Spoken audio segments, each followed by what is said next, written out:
It's a Wednesday morning.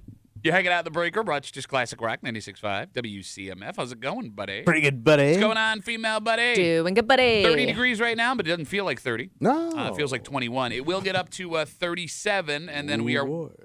one more day away from diddling potentially. Like Friday is sunny with a high near 50. Okay. So we got that going for us. Even Saturday, you got a high of 43, but that's probably overnight because it said it's supposed to snow. Oh. Right.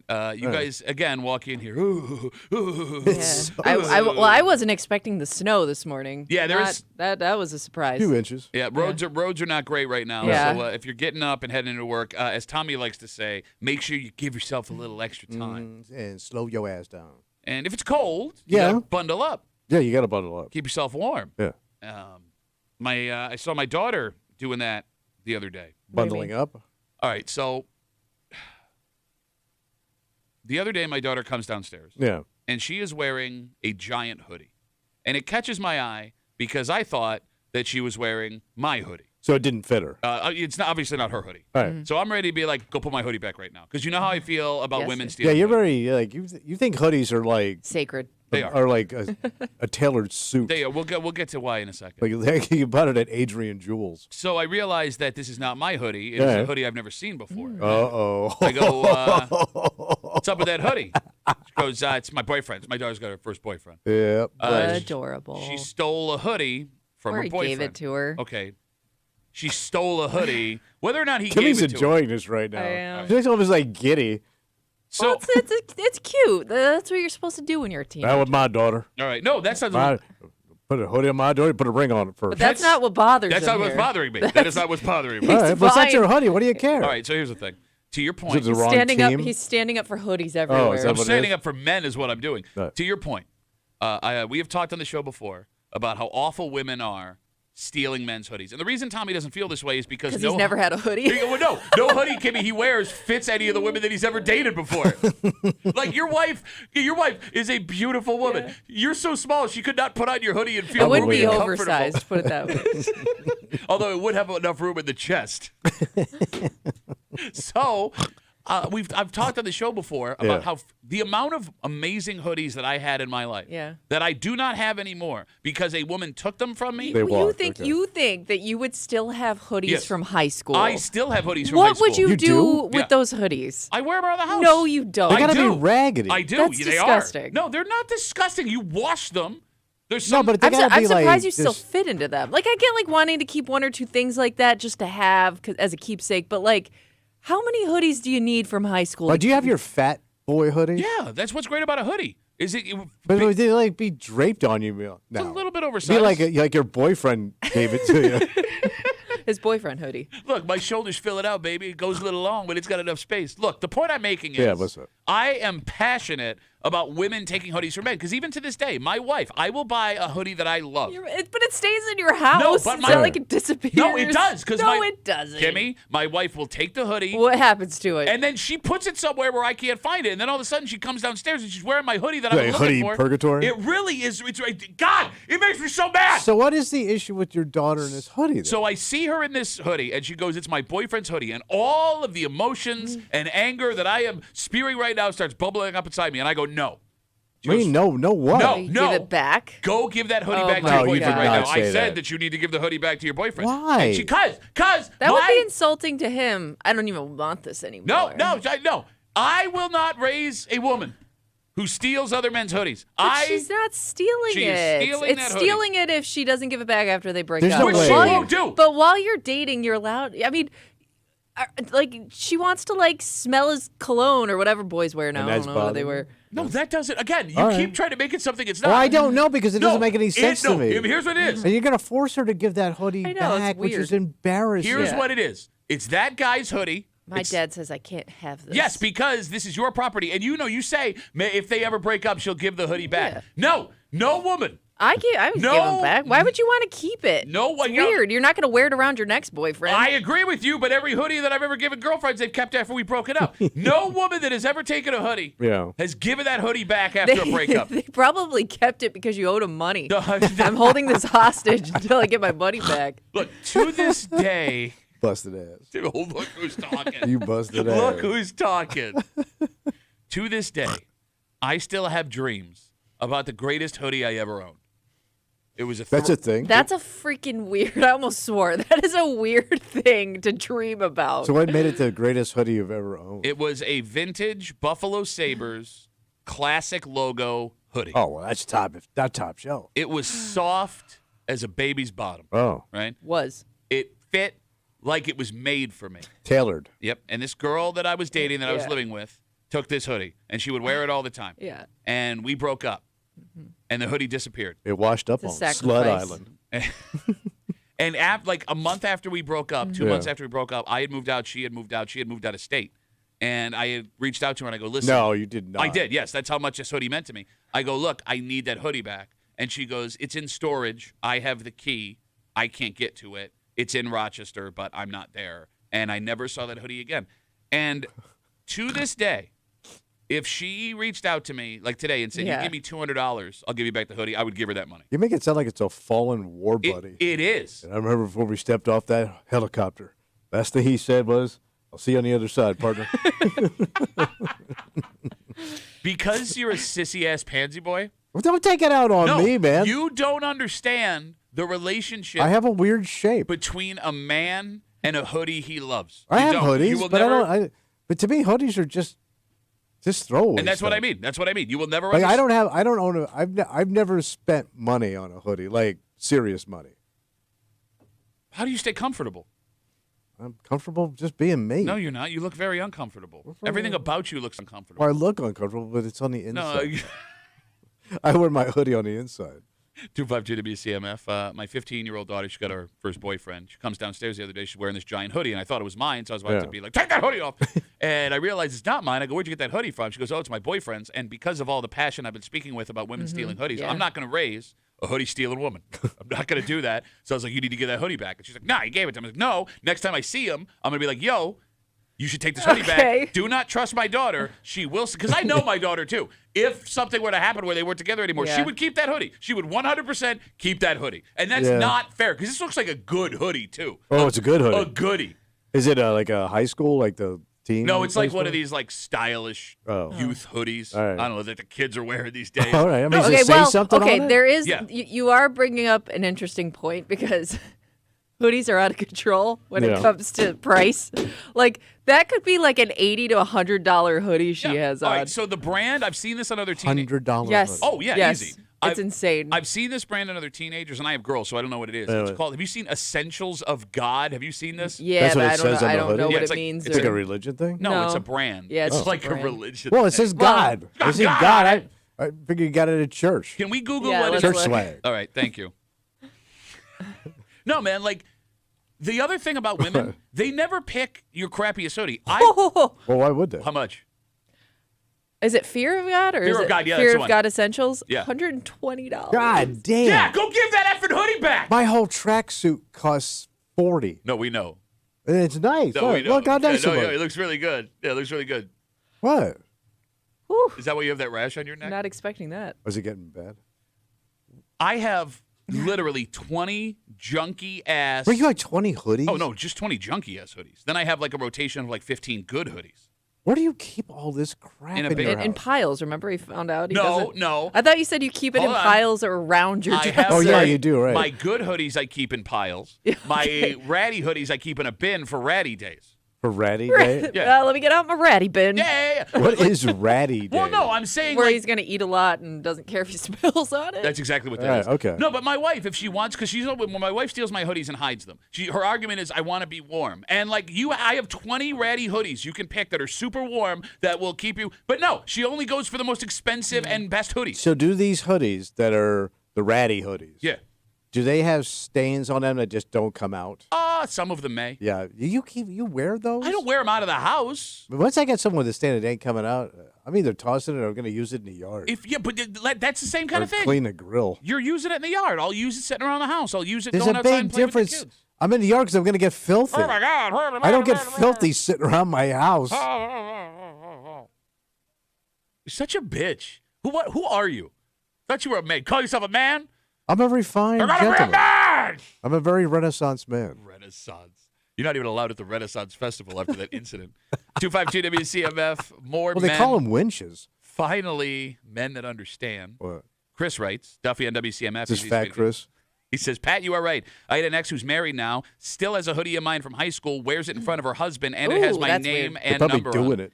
I would assume they're long gone. I wouldn't think like after that much time she's still wearing it. Right, what a That is sad strange. That's a little weird. Yeah. Peter has a suggestion. Yeah. He says, Duffy, hide your hoodies in a place your wife won't go. For me, it's the basement by the washer and dryer. My wife said, take me to a place I'd never been, so I took it to the kitchen. Oh! 252 WCMF, another man who gets it. All right. Finally, some men Okay. like Skyler. He's on CMF. Hey, Skyler. Man, I am so with you on this. Thank you. I'm 56 years old. I've been in a lot of places, and I always get a hoodie wherever the coolest places I've been. Not to mention my tattoo shop is no big deal. 31 years old this year, but chicks tried to steal my Sky High ink sweatshirts. And the last girl you met, I brought Katie with me. Met you guys at Tommy's Fry or whatever you call it. Yeah. And she is one woman that gave me back all my hoodies, brother. Wow. I would have married nice. that woman. I would Yeah. have married her right there, I know. Skyler. You made a mistake. No, I let her go for different reasons. Dude, we don't but, need to know. I don't need to know this. I know. Yeah, but I want you to know you're not alone in this because I made it.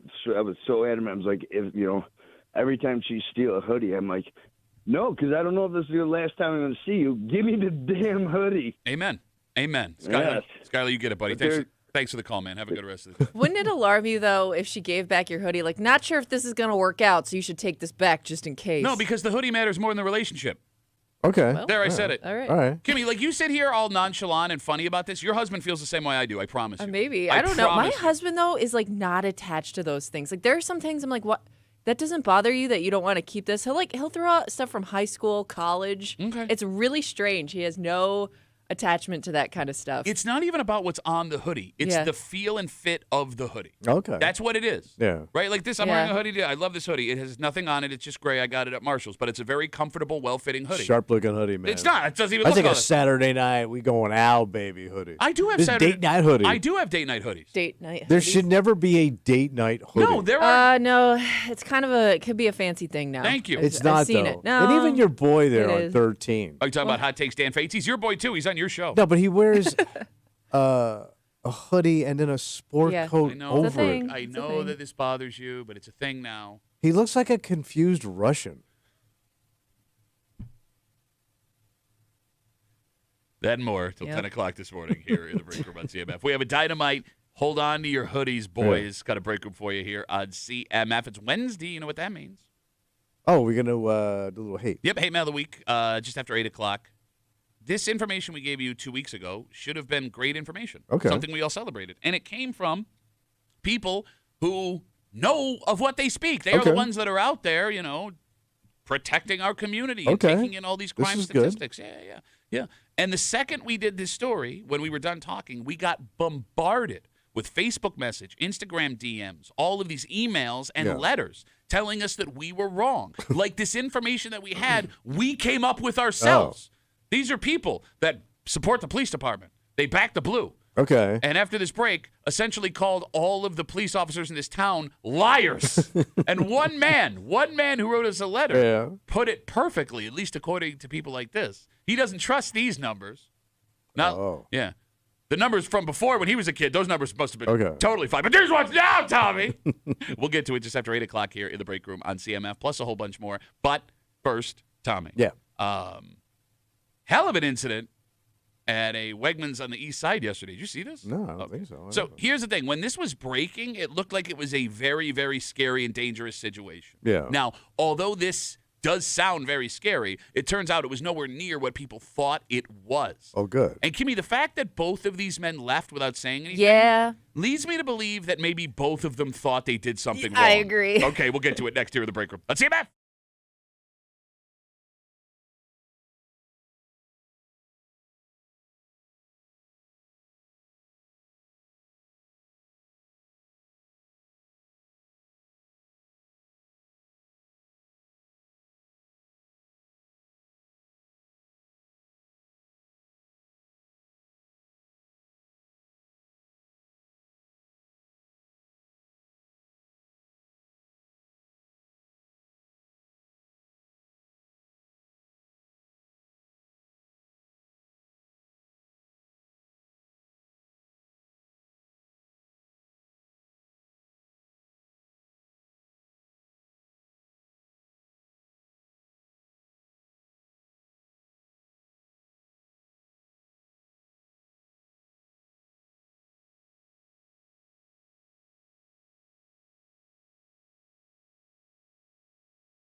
If you were following this story on real time, it looked like a very serious situation. Oh, really? On the east side. Oh. The good news is... What's the good news? It is not what a lot of people thought it was. The bad news is there was still someone that ended up having to get medical care after a crazy incident that happened at a checkout line.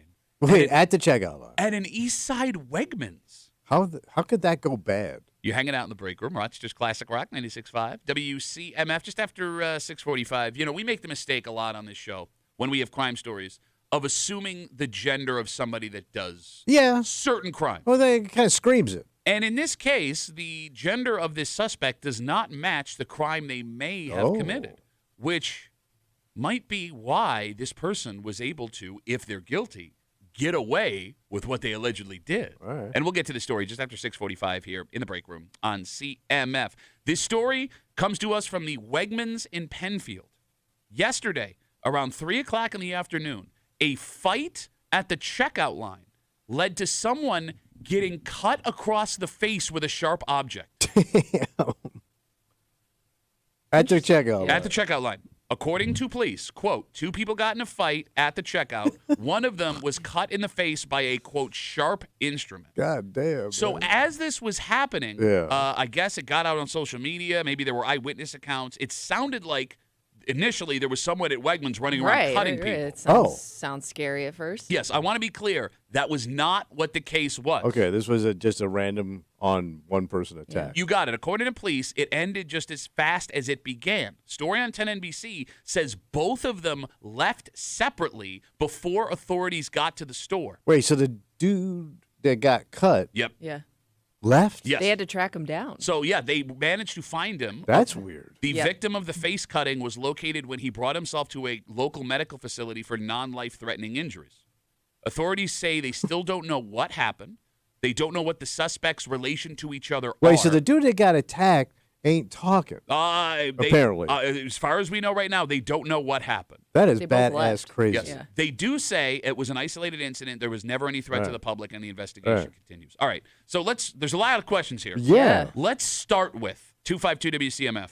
What the hell could have happened that leads to a man getting cut in the face at the checkout aisle of Wegmans? Like, you would have to have cut him off, like skipped ahead of him, or did something to his groceries on the belt or something, or move. I mean, I don't know what you would. Wait, you could have bumped him. Your argument is he didn't put the belt divider down, so he cut him in the face. Oh, that's an offense. Something happened from that. Your groceries touching my groceries. Where I come from, we keep these That's separate. right. We're gonna duel. My daughter won't let her groceries touch another man's groceries. I think I have a bigger question. What sharp instrument could that have been? Keys? It is weird though they didn't say that. Like they didn't but they say don't like know. a weapon. It's or, possible the guy doesn't know what cut him. I guess. I mean, it could be a knife. It could be keys. It I could would be. think they'd say a knife though, like slashed across the face with a knife. But again, I mean, you got to remember, Kimmy. Like, if you're in the moment having an argument with yeah, but somebody, people saw it though, right? yeah, but I mean, if But you it's- might not see what was in Yeah. his hand. yeah, if it's in his hand, all that Yeah. you're arguing, you're not looking at his hand. I mean, people get knocked out due to punches they don't Yeah. see in street fights. Okay. It's just weird they said sharp instrument, which led me to believe like something was picked up in the moment and used. What could have been sharp at the? I don't know. That's why I was wondering. What he grabbed like a nail clippers from the checkout no. aisle, an impulse nail clipper item. Can I throw out a theory? Good. So this happened near the register. Right. Are you ready? So it sounds like they were in line. That's the way I'm picturing. Yeah, that's what I was thinking too. All right.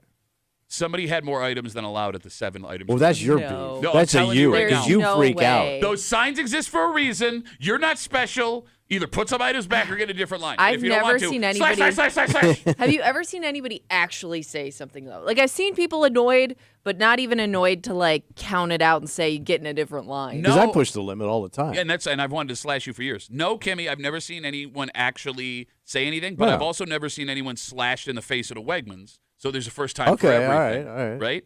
I mean, what's funny about this story, to your point, there are so many little things, Tommy, that secretly set people off at the grocery store. Yes. Everyone could be inserting their own pet peeve into this story right now. Or Like, their own rules. was he trying to pay with change? Oh, yeah. Was he trying to pay with a check? Was he ahead of this guy in line, and then he did that really annoying thing where he leaves for a second to go? Oh, I forgot something. Yeah, halfway across it. Now we're all standing around waiting for him to get back. I'd slash a guy for that. Okay. All right. Let's say, yeah. Okay. That would hold you. I guess anything that would hold you up could piss you off. Right? Yes. Like, we all believe we know exactly how you are supposed to act in a grocery store. So if someone were to act outside of that, and it's just a bad day, and again, I'm not justifying what a guy who allegedly slashed someone across the face, but like that could lead to something. It could be also how he loads the belt. What do you mean by that? So what really pisses me off is like, let's say there's somebody checking out. Yeah. There's another person getting ready to check out. Can't Then wait to there's hear me. this. Yeah. They let all the groceries get checked out. Then they start loading the belt one by one after that person's already left. Why is that a problem? Because you should start loading the belt. No. Because there's space between There's your gonna stuff. be- The divider's up. Yeah. You start putting your stuff up. Yeah. There will be Belt 1, 2. there will be no difference in time whether you wait. But or, it's pissing me off. It doesn't make any sense. It's really it'll go quicker. No, it doesn't because Because like you're one at a time. You It could would be a slow loader. You might be annoyed by that, but wouldn't Well, you that's just get out of line and find a different? Like, are you actually going to say? I want to cut his face. And and I would think that if that was the case, if it was something like Slow the person loader. wasn't following the rules, well, the person whose face got slashed is sticking around to be like, yeah, that guy's a freaking jerk. all right, you know. so put a pin in that because I want to loop back around to the weirdest part of this. Right. 252 WCMF again. We're talking about this situation that happened at the Penfield Wegmans yesterday around 3 o'clock. Police say 2 people got in a fight near the checkout. One of them, according to police, was, quote, cut in the face by a sharp instrument. Both men left before authorities got there. They were only able to locate the victim of the face cutting when they brought themselves to a medical facility later for non-life-threatening injuries. We got Instagram messages coming in, folks waiting on hold. We were talking about what could have cut him. Yeah. Ty speculates, Duffy and WCMF, the sharp object, probably a hatchet. We know that's not the case because the guy's wife was at home trimming her pubes with it. Right. Hey, by the way, do we know? I may have missed this. Did they say the gender of both? It says men. 2 okay, men. 2 guys. Yes, it's as far as I have in the story All right. here. Let's talk to David. He's on CMF. Hey, David, how are you, buddy? Hey, good morning. Good morning. All right. Hey, so you're missing the most obvious reason why people would get into a fight in the checkout line, and that is someone trying to put more items on a express checkout. So if someone has, the express checkout lane is 15 items. Yeah. with No, it. like David, I brought that up, and both of them said I was crazy. I said that would be the reason, and they both said I'm Well, stupid. I'm also. I always push those obvious. limits. That is the obvious, and those people are known as express holes, and those people Proud should of get an ass beat. Yeah. No, Those look, people should get an ass beat. David, now that I'm hearing this and Tommy says he pushes it, your face looks like you've been slashed several times. So maybe that is a thing that happened. David, thank you. But I have received numerous dirty looks when people would say, like, I was like, well, there's nobody in the line, and then they come behind you. Oh, you do this, you son of a bitch. Oh, I am an express hole. I'll admit it. All right, I'm going to hang up on you now. Okay. That you deserve to get your ass beat. I am one of those people. Okay. So he's cool. Somebody punching him in the face. I'm gonna beat my own ass. He's gonna punch himself in the face. I I'm guess. very confused. Okay, that's good for him. All right, All right. that took a turn. Having no information Yeah. other than what the police are reporting, Right. but looking at what happened, it says the victim who was cut in the face also left before authorities got That there. makes no sense. Yeah. They didn't ask for help. They didn't call 911. Does that mean the victim also believed they were in the wrong here? What else could it be? Because why would you leave if you got cut? I'm not just beating feet out of there, man. Bleeding. I mean, maybe the adrenaline, they didn't know they were cut in the moment.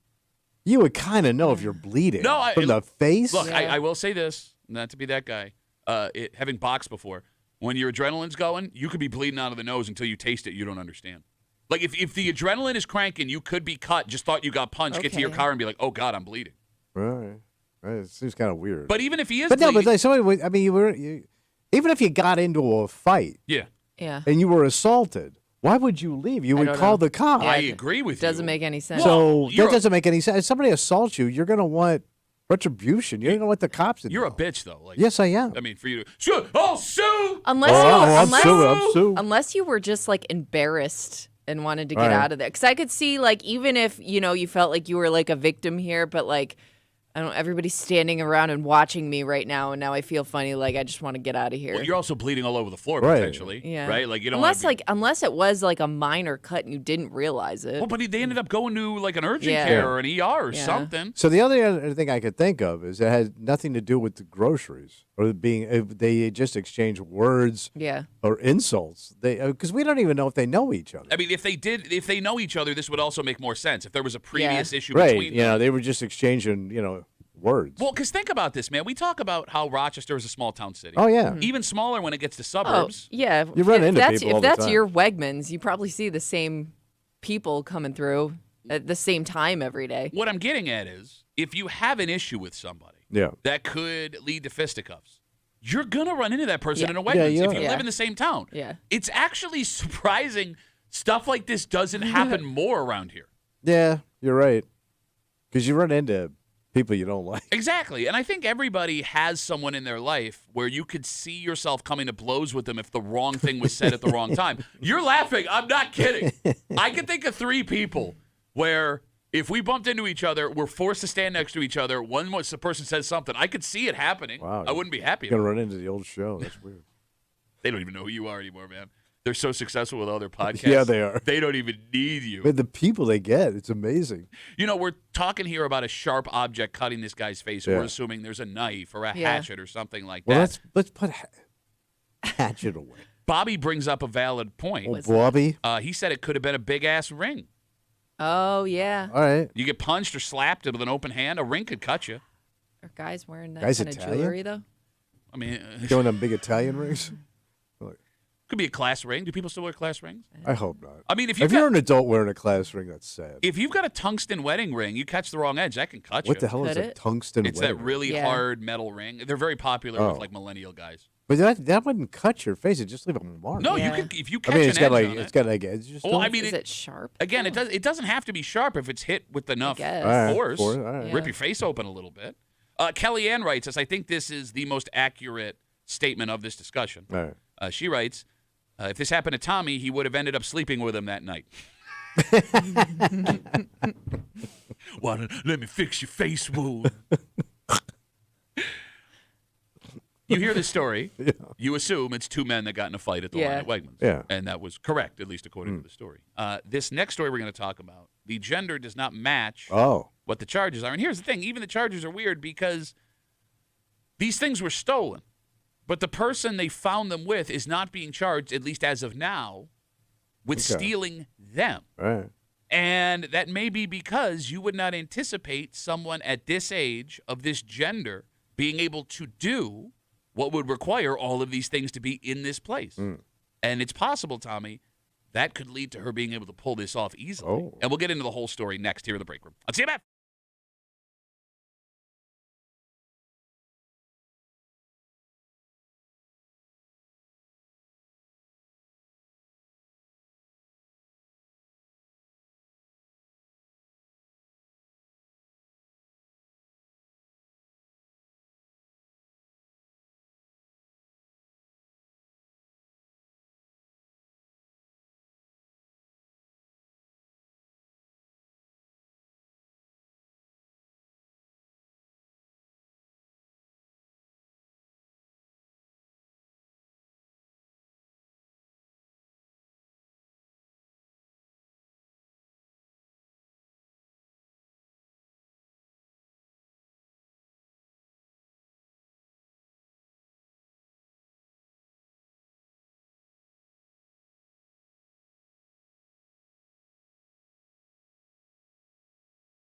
We as a show can be guilty of assuming certain things about crimes based on gender.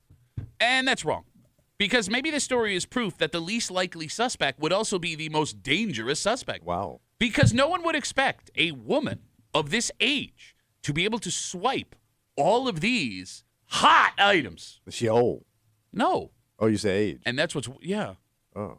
I'll explain. All right. You're hanging out in the break room. Rochester's Classic Rock 96.5. WCMF, just after 7 o'clock this morning. Tommy buying a house right now, not breaking news, borderline impossible. Yeah, it's been like that for years. Let's say you have the money. Well, now you're competing with, 100 different people for every house that you're looking for, right? And then, like, the person who's selling it can tell you to do all kinds of weird things that you have to do to be able to get there. But, Kimmy, let's say you have the money, which is hard to do, and you manage to outbid everybody else, which is really hard to pull off, right? You're good to go. Wrong! Wait, there's more? There are people in Rochester that are now discovering something that is essentially no longer allowed when buying a house, why it was valuable in the first place. Really? Because the homes that they spent fortunes on, they can't live in. Why can't they live in it? I'll explain just after 7 o'clock here in the break room on CMF. An arrest was made, Tommy. What happened? Just east of us last week after an insane find on someone's property. Oh. Police say an investigation led to the location of several stolen motorcycles, ATVs, and solar panels. Solar? That's a weird mix. Yeah. Solar panels. All right. Because you'd have to get on the bike with the solar panel and go down the street. While dragging an ATV. Yeah. And shaving your pubes with a hatchet. With these potholes, I wouldn't do it. All in all, police say they located $50,000 Holy Christ. worth of stolen materials on this property. Yeah. And the person arrested, Yeah. a 36-year-old woman. Damn, girl. She's the person who owns the home and the property where they located the stolen items. So right now, she is not being charged with taking this stuff. At this moment, she is only charged with possession of stolen property. Okay. The phone number is 252-WCMF, 252-9263. Tommy Muley, in your mind, is a 36-year-old woman capable of stealing $50,000 worth of motorcycles, ATVs, and solar panels? Why? It doesn't sound logical. Why? I don't know. I've never seen it. Well, How many men have you seen steal ATVs and solar panels? Well, here's the thing. I don't see many women on dirt bikes. I don't see a woman on a dirt, especially a 39-year-old woman that would ride dirt bikes. 36. Or whatever. Oh, there are plenty of women that grew up doing it. I don't see it, though. I mean, personally. Kimmy, when he's in I don't really see a lot of people on dirt bikes unless, like, you see, like, the wave of people. But you kind of lived in dirt bike country. I mean, yeah, hell, probably had more dirt I bikes lived- than Webster. Yeah. You're- You probably had plenty in Webster. The only dirt bike kid. He was on a private drive. No, but you remember that rich kid up the street with the Soprano house? Yeah. He had a dirt bike. Uh-huh. I never saw a chick on it. Okay. So you're telling me that while living in Webster and Pittsford, you've never seen a woman on an ATV or a motorcycle. Bro, I grew up in South Florida. Therefore, that cannot exist. Yeah. The only time you saw girls on dirt bikes in the South, they were redneck girls. All right. 252-WCMF, is there a community of women, young, old, middle, whatever, that are riding ATVs and motorcycles where you could see this happening? Because, Kimmy, I'll ask you the same question. Is a 36-year-old woman capable of stealing $50,000 worth of motorcycles, ATVs, and solar Well, I panels? would think, like, she's more capable of it because people assume she's not going to take it. Unless she's like a big, burly, like, big-knuckled woman. What does that have to do with She'd anything? have to be like, because that takes strength. To carry does take solar some panels strength, yeah. and to steal things, it takes a little bit of muscle. It's possible that they You just... don't see guys like me stealing anything. Oh, now he's trying to turn it around because he realized what Yeah. he sounds like. Yeah. Even me, weak little Tommy. Well, look at my little knuckles. Yeah, you got tiny knuckles. Right. One of my favorite Don Ho songs. Tiny knuckles. knuckles on your mom. Women drive motorcycles. Yeah. I get it, Women but it's ride few. ATVs. Bro, it's so low. Okay, it would only take one woman Yeah, to ride right. an But ATV. I you think gotta be that's a my point. big-knuckled Harley mama. Why do I feel like that's going to be in your Google search if I grab your phone? Big-knuckled Harley mamas. Look, Kimmy's right. The fact that you would never in a million years expect a person like this to be a suspect is what makes this such a great crime. Yeah. Because if she is actually guilty of stealing this stuff, the folks who would own it never would have suspected Yeah. her. I mean, hell, half the guys that own this stuff would give her the keys Yeah. and tell her to have fun, thinking never in a million years would this woman rip me off. So you think she could move stealth? Easy. Okay. Without question. Because I just figured she was just kind of, raggedy. How many you hung out with a biker crew back in the day? Oh, yeah. Which is hilarious. It's a truth. That's I know, true. I know. Well, because the show was tied to the bike community because of the other guys. And they needed someone to ride bitch. Well, you never let it go. You Dan. did you not have your arms around Joe T while you rode on the back of his I also motorcycle? had my arms around Weeze a couple times. I mean, and also on his motorcycle. let's say there was a woman that goes, I want to ride a motorcycle. Every one of those guys ain't handing their keys Oh, over yeah. to that woman. Yeah. And Okay. and by the way, there were chick riders that were they leathered up the whole thing. No, but the point I'm making is, but they were like rough ass women, man. the point I'm making, if Kimmy walked up to that crew and goes, I want to ride a Oh, yeah. motorcycle, Yeah. they would hand Kimmy the keys, watch Kimmy drive away, and she could never come back with Yes, it. that is true. That is true. All right. But, we're getting stuck on the ATV motorcycle solar panel thing with this 36-year-old woman What do you being think? arrested after police say they found $50,000 worth of these stolen items on her property. Yeah. Let's just talk in general. Could the average woman get away with a grand larceny? And in New York State, grand larceny is something worth over $1,000. Like she could just Like, walk just walk away in. like nobody would stop her. Nobody would suspect her. Nobody would stop her. No Right. one would call the cops after it was over. Yeah, I think so. Because Especially the better looking, the easier it's going to be. Well, I was going to say the older, too. Older too, but, You know but what I that's mean? what Like- the older broad's doing. what do you mean? Like, what's she trying to grab? I mean, she's struggling with it. Maybe stand out more. Well, if she's struggling with it, you might run over to help. Yes. Yeah, true. No. You need a hand with those solar panels, ma'am? No, he's right. Like Can you help would, you get them into your car. you would help a woman push an Yeah. ATV into the back of a truck that she would then drive away and put on her property. Well, you're after trying to be a swiping. gentleman. I guess no matter what she looks like, yeah, they could take anything they want. If we walk through the mom Vic logic we like to Yeah. use when women are embezzling, Well, they've cleaned up. for whatever reason, I'm going to talk to Kimmy for a little while because you're all over the place now. What? For whatever reason, Kimmy, we are not suspicious of women. No. Tommy, you could see a strange woman walking down your street. You wouldn't think anything of it. No, I would figure she's lost or hurt or something happened to her. When you see a 16-year-old boy in the middle of a That's Saturday, trouble. okay, Boy. That's a trouble boy right there. you will watch that boy till he That boy walks. needs to be in foster care. Maybe women should be taking more advantage of this. Don't tell him these things; will be ruined. They know this. They know the power they have. Yes, they do. I mean, Kimmy, does that mean women are better Well, people? maybe they are, and nobody's noticing or saying anything or even suspecting them. She brings up a good question. There'd be a lot of crime out there going unnoticed. Well, look, I mean, are there men that are being ripped off by women that aren't calling the cops after?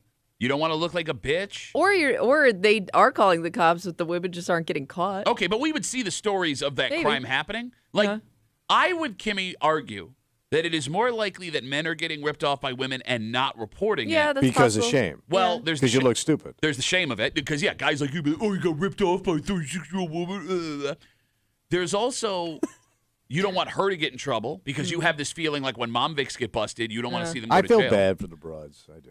There's also the idea that if this woman is some sort of woman in your life, if you call the cops, it shuts the door on potential down-the-road relations. Yeah, you're gonna close that poontang door. Not that the poontang door, as you put it, would have been open in the first place. Yeah, but you always jiggle the poontang door, see what's going on. Don't do that. It sounds like Nope. a felony. No, just jiggle Don't it. jiggle the poontang door, which is one of my favorite Ribs Arkansas songs. Don't jiggle the poontang door. The other explanation in this story, Yeah. if this 36-year-old woman who had these stolen ATVs, motorcycles, and solar panels on her property did not steal them, Yeah. this is a man taking advantage of a woman. Like, what do you mean? That some guy went out, Oh, stashed it at her yep, house. stole all this stuff and Oh, I convinced didn't her. even think of that. How did you not think of that? I just didn't because y'all were so focused on the woman No, and but her she- big knuckles. She's only being charged with possession of stolen property right now. Yeah, I could see like my sister falling prey to that. But I could also see your sister stealing a motorcycle. Yeah. I could see my sister doing many scuzzy self-lord No, things. but I mean, what's more likely? That your sister would take advantage of a trusting man or that she would trust a man to take advantage of her? She was taken advantage of, so I'm going to put her in that category. All right. She was extremely gullible and looking for somebody to solve all her problems. Sounds like someone I know. She was quite a catch. Kimmy, what's more likely? Yeah. A smooth-talking scumbag telling a woman she's pretty, asking her for a favor, saying there's no chance you get in trouble and taking advantage of her that way? Or a good-looking woman Yeah. manipulating a guy into getting something from him where she doesn't get in trouble afterwards? I think a good-looking woman could take advantage of a guy just willing to do whatever. But I will say, I think in the other situation, a woman might be likely to do it if she felt like she was helping that guy. It's more of Saving him? like a motherly instinct kind of thing. Okay. Like maybe she would feel obligated to help him out because he's in a bad way Okay. or something. It would be more of like a caring reason. I don't know. Have you? No, I look. I have taken advantage of many women in this way, as have you. Yeah. Yes. Have you ever done that for a guy? I don't think so. What a cold-blooded woman. I never had I never had resources. Well, no, I mean just a couch sometimes is enough for a resource. Like bums like us. Yeah. Yeah. Well, you never let anybody crash at your place? Oh, I mean, I would. No, have you? No, like, but I'm talking like, you're a single woman. Yeah. He's a guy playing on your sympathies. Yeah. Let me live with you for a little while, Yeah. Kimmy. You're so pretty. I love you. No, they at least had their own place. 252 WCMF 252-9263. Let's talk to Eric. Hey, Eric, how are you, buddy? Good. How are you guys? Good, Eric. What's Good, up? Eric. So I called in about a year or two ago and told this story, but going back to what you were saying about helping the lady load the stolen items into her car, this lady wandered into my yard one morning and went up to my German Shepherd, right? And she was sitting in the grass petting my German Shepherd, and lady ended up being on drugs, but she went in there, she got up and she said, "I'm going to take this dog." And my cousin was sitting outside right in front of her, right? She walked right by him. He's sitting there in a lawn chair. She sits down right in front of him and starts playing with my dog. And then she says, "I'll go take him for a little bit." My cousin was so unsure that this lady wasn't supposed to be there and wasn't a friend of my mother's. He wasn't even sure if he should have stopped her or not. So he knew you, knew that was your dog, and let this strange woman walk away with your dog. No, they got her right as she was leaving, but for the first 10, 15 seconds, he wasn't sure if he should even say anything because it might have been a friend of my mother's, and she looked like an innocent old lady. I mean, it is funny when you just looking at a woman like, well, she's not going to do anything wrong. Well, you just think they're sweet and innocent. All right, well, Eric, thank you for your annual German Shepherd story, buddy. We appreciate the call. You got it. There goes Eric. Well, we'll talk to him again in 2 years. All year we've been like, hey, what's Eric up to? You think he's got that German Shepherd story? I hope so. Ready to go? Yeah, we're getting a lot of Facebook messages, and this is a true thing. All right, People that are chastising us because of what she's been charged with, saying that we're assuming she stole. There is nothing that says she stole these things. We're talking about. But they are stolen goods. Tina writes us on Instagram. Or excuse me, on Facebook. What? You know what I think about Tina's and Andrea's? What do you think about Tina? They all have stolen goods on them. Tina writes. And many hoodies that they did not purchase. Tina writes us on Facebook. Tina full of hoodies? How do you know she didn't know this stuff was stolen? A guy could have just brought it over to the house, left it there, and said it was his. That's true. Okay, that's true. It is true. Although, if that was the case, I mean, I know they're just charges, allegations. Well, wouldn't right? you have questions why he keeps bringing over motorcycles and solar Maybe panels? not. Hold Maybe on. like if he says it's for work or I All mean, right. I don't. There are a lot of reasons I guess you can make up for All why right. that's a thing. Think how many guys you know buy junk stuff, Yeah. keep it around, Yeah. try and flip it, sell it, use it for parts. I did know some, junkers. I mean, it would be pretty easy for me if I was stealing stuff to tell my wife that that's what I was doing. No, not you, not me. No, let's say I came Think of all home. of like his sports memorabilia. Yeah. Like That if he came stuff, yeah, home with but like if it was boxes random- of that. If I his came wife up wouldn't the say driveway pushing an ATV and go, it's mine. Well, no, Honey, I'm going to put it over here. I'm into ATVs no, now. I got a good deal on an ATV. I think I can sell it for She more. has to, boost me up on it. Okay, you're a bitch. I'm telling you, if I look my wife in the face and I stole an ATV and said, I got this cheap, I could flip it for a good deal, she would not question me. I'm telling you. Well, but maybe if you throw the cash in there. Well, that's the only reason why. I'm not going to ride an ATV, dumbass. Okay, Just like hey. this guy's not putting solar panels on this woman's house. Speaking of a house. Yeah. Buying a house in Rochester the last 5 years has been a legitimate house of You can't horrors. do it. I mean, even if you can, right? Like, if you are lucky enough to have the amount of money that it will take to purchase a house, to then somehow win the lottery of outbidding the 50 to 100 people that are in on every single house in Rochester. Can't do it. Right? Well, it turns out there's still a problem that these people never saw coming. So wait, you scored the house. Yes. Then you're golden. No, you're not, because How? these people were going to tell you about the homes they just bought and spent a lot of money on. I'm sure. Can't move in Why? without spending another small fortune, because something that was once standard in home buying is not happening anymore. Oh, yeah. And that Yikes. is a major problem. And we'll tell you what is happening next here in the break room on CMF.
Buyer beware. So what's going on? Well, the more expensive the item, the more important that piece of advice is. Oh, yeah. And it's something one couple out in Webster has found out the hard way. Damn. But the problem with this buyer beware idea right now, when it comes to buying this, there is no way for you to beware. You want it, you got to pay right now, and more than it's worth, which means we should all be buckling up for more stories just like this Wait, one. we got to buckle up, buddy? Buckle up, buddy. Damn. You're hanging out in the break room, Rochester's Classic Rock 96.5, WCMF, just after 7:25, 7:30. We in upstate New York are used to stories of crime involving local politicians. Yes. It happens all the time. And this story we have in front of us is not a new story. We actually talked about this about a year ago when we had just tiny bits of details. However, lucky for us, this now former town supervisor of a town just east of us is going to see this to trial. Oh. And we are getting details as to how he may have overstepped his power and cost himself his gig. Uh-oh. And it's brilliant. It is brilliant. And we'll tell you the story just after 7:30 here in the break room on CMF. Thomas? Yeah, buddy.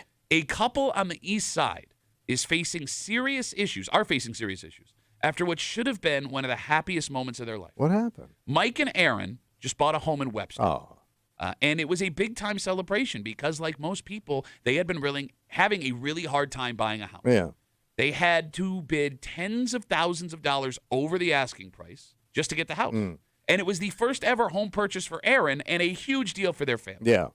Well, 2 days after they closed down the house, Mike walked in to find water coming from the home into the house in 3 different areas. Wait, it's got like a inside waterfall. 3 waterfalls. Fancy, buddy. Wait, so it's got water leaking down like the second roof? they walk in. In 3 different spots. Oh. First day he walks in, 2 days after they closed. Oh, no. They bring in a contractor. And they own it. They own it. That's their house. They brought in a contractor who went around and says he found major structural issues. Load-bearing walls had been removed. Electrical work was hazardous. They found deteriorated wood in the house. Long story short, the contractor went to Mike and Aaron and said, I can't wait to hear this, Bill. It's not safe to live in. So they can't even move in. They cannot yeah, live in you that. got water. Yeah, mold and crap. All right, so long story short, the couple spent almost $500,000 on the house. On the house. $500,000 house. $500,000. Now, to live in the home, they had to spend an additional $120,000 just to get it fixed. To be able to live in the house. That ain't like fancying up the joint. No, this is we are now allowed to live here $120,000. Oh my God! And where do you get that from? You just bought a house, you don't have it. No, you don't. So, like you can't go back to the bank and go, "Hey, I need more money." Now, lucky for them, quote, lucky for them, they have kids they had been saving for college for.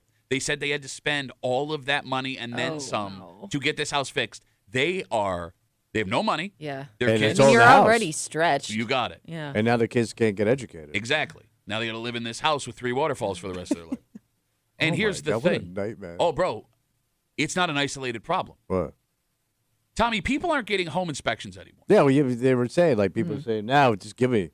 Well, if you want the house, Yeah. you got to forego the inspection. And that's the problem. And the phone number is 252-WCMF, 252-9263. If you insist on getting a home inspection, the sellers will just take an offer from someone who agrees to waive the inspection, and you lose out on a house. And because of that, stories like this are starting to show up everywhere in the greater Rochester area.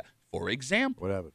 a woman who bought a home in Williamson for $200,000 had a floorboard snap under her bed the 3rd night she lived there. Wait, like the floor's given away? You got it. Oh. So she brought someone in to Yeah. check out what was going on. They got to jack up the floor. That contractor discovered another $200,000 worth of stuff that needed to be done just to make the home livable. Wait, that's Structure, double the yeah. price. Yes, Yeah. exactly the same price as what she spent on the home. This woman was not allowed on the 2nd floor of her home until they could complete the work because, like the first couple, she was not allowed to get an inspection before she bought the house. And she could have fallen through the floor. She could have died, man. And again, that was the 3rd day she was there. 3rd day she was there. That's a horror story, man. Well, bro, we're going to hear more. 252-WCMF, 252-9263. What are you finding in your home after the deal is done? Because I know that there are dozens of people listening right now that have had the same experiences as this couple in Webster and this woman in Williams. Well, you think about it, too, like this is an old town with a lot of older homes. Mm-hmm. And like I don't know how you go into a house that was built like the house I live in now is built post-war. Yeah.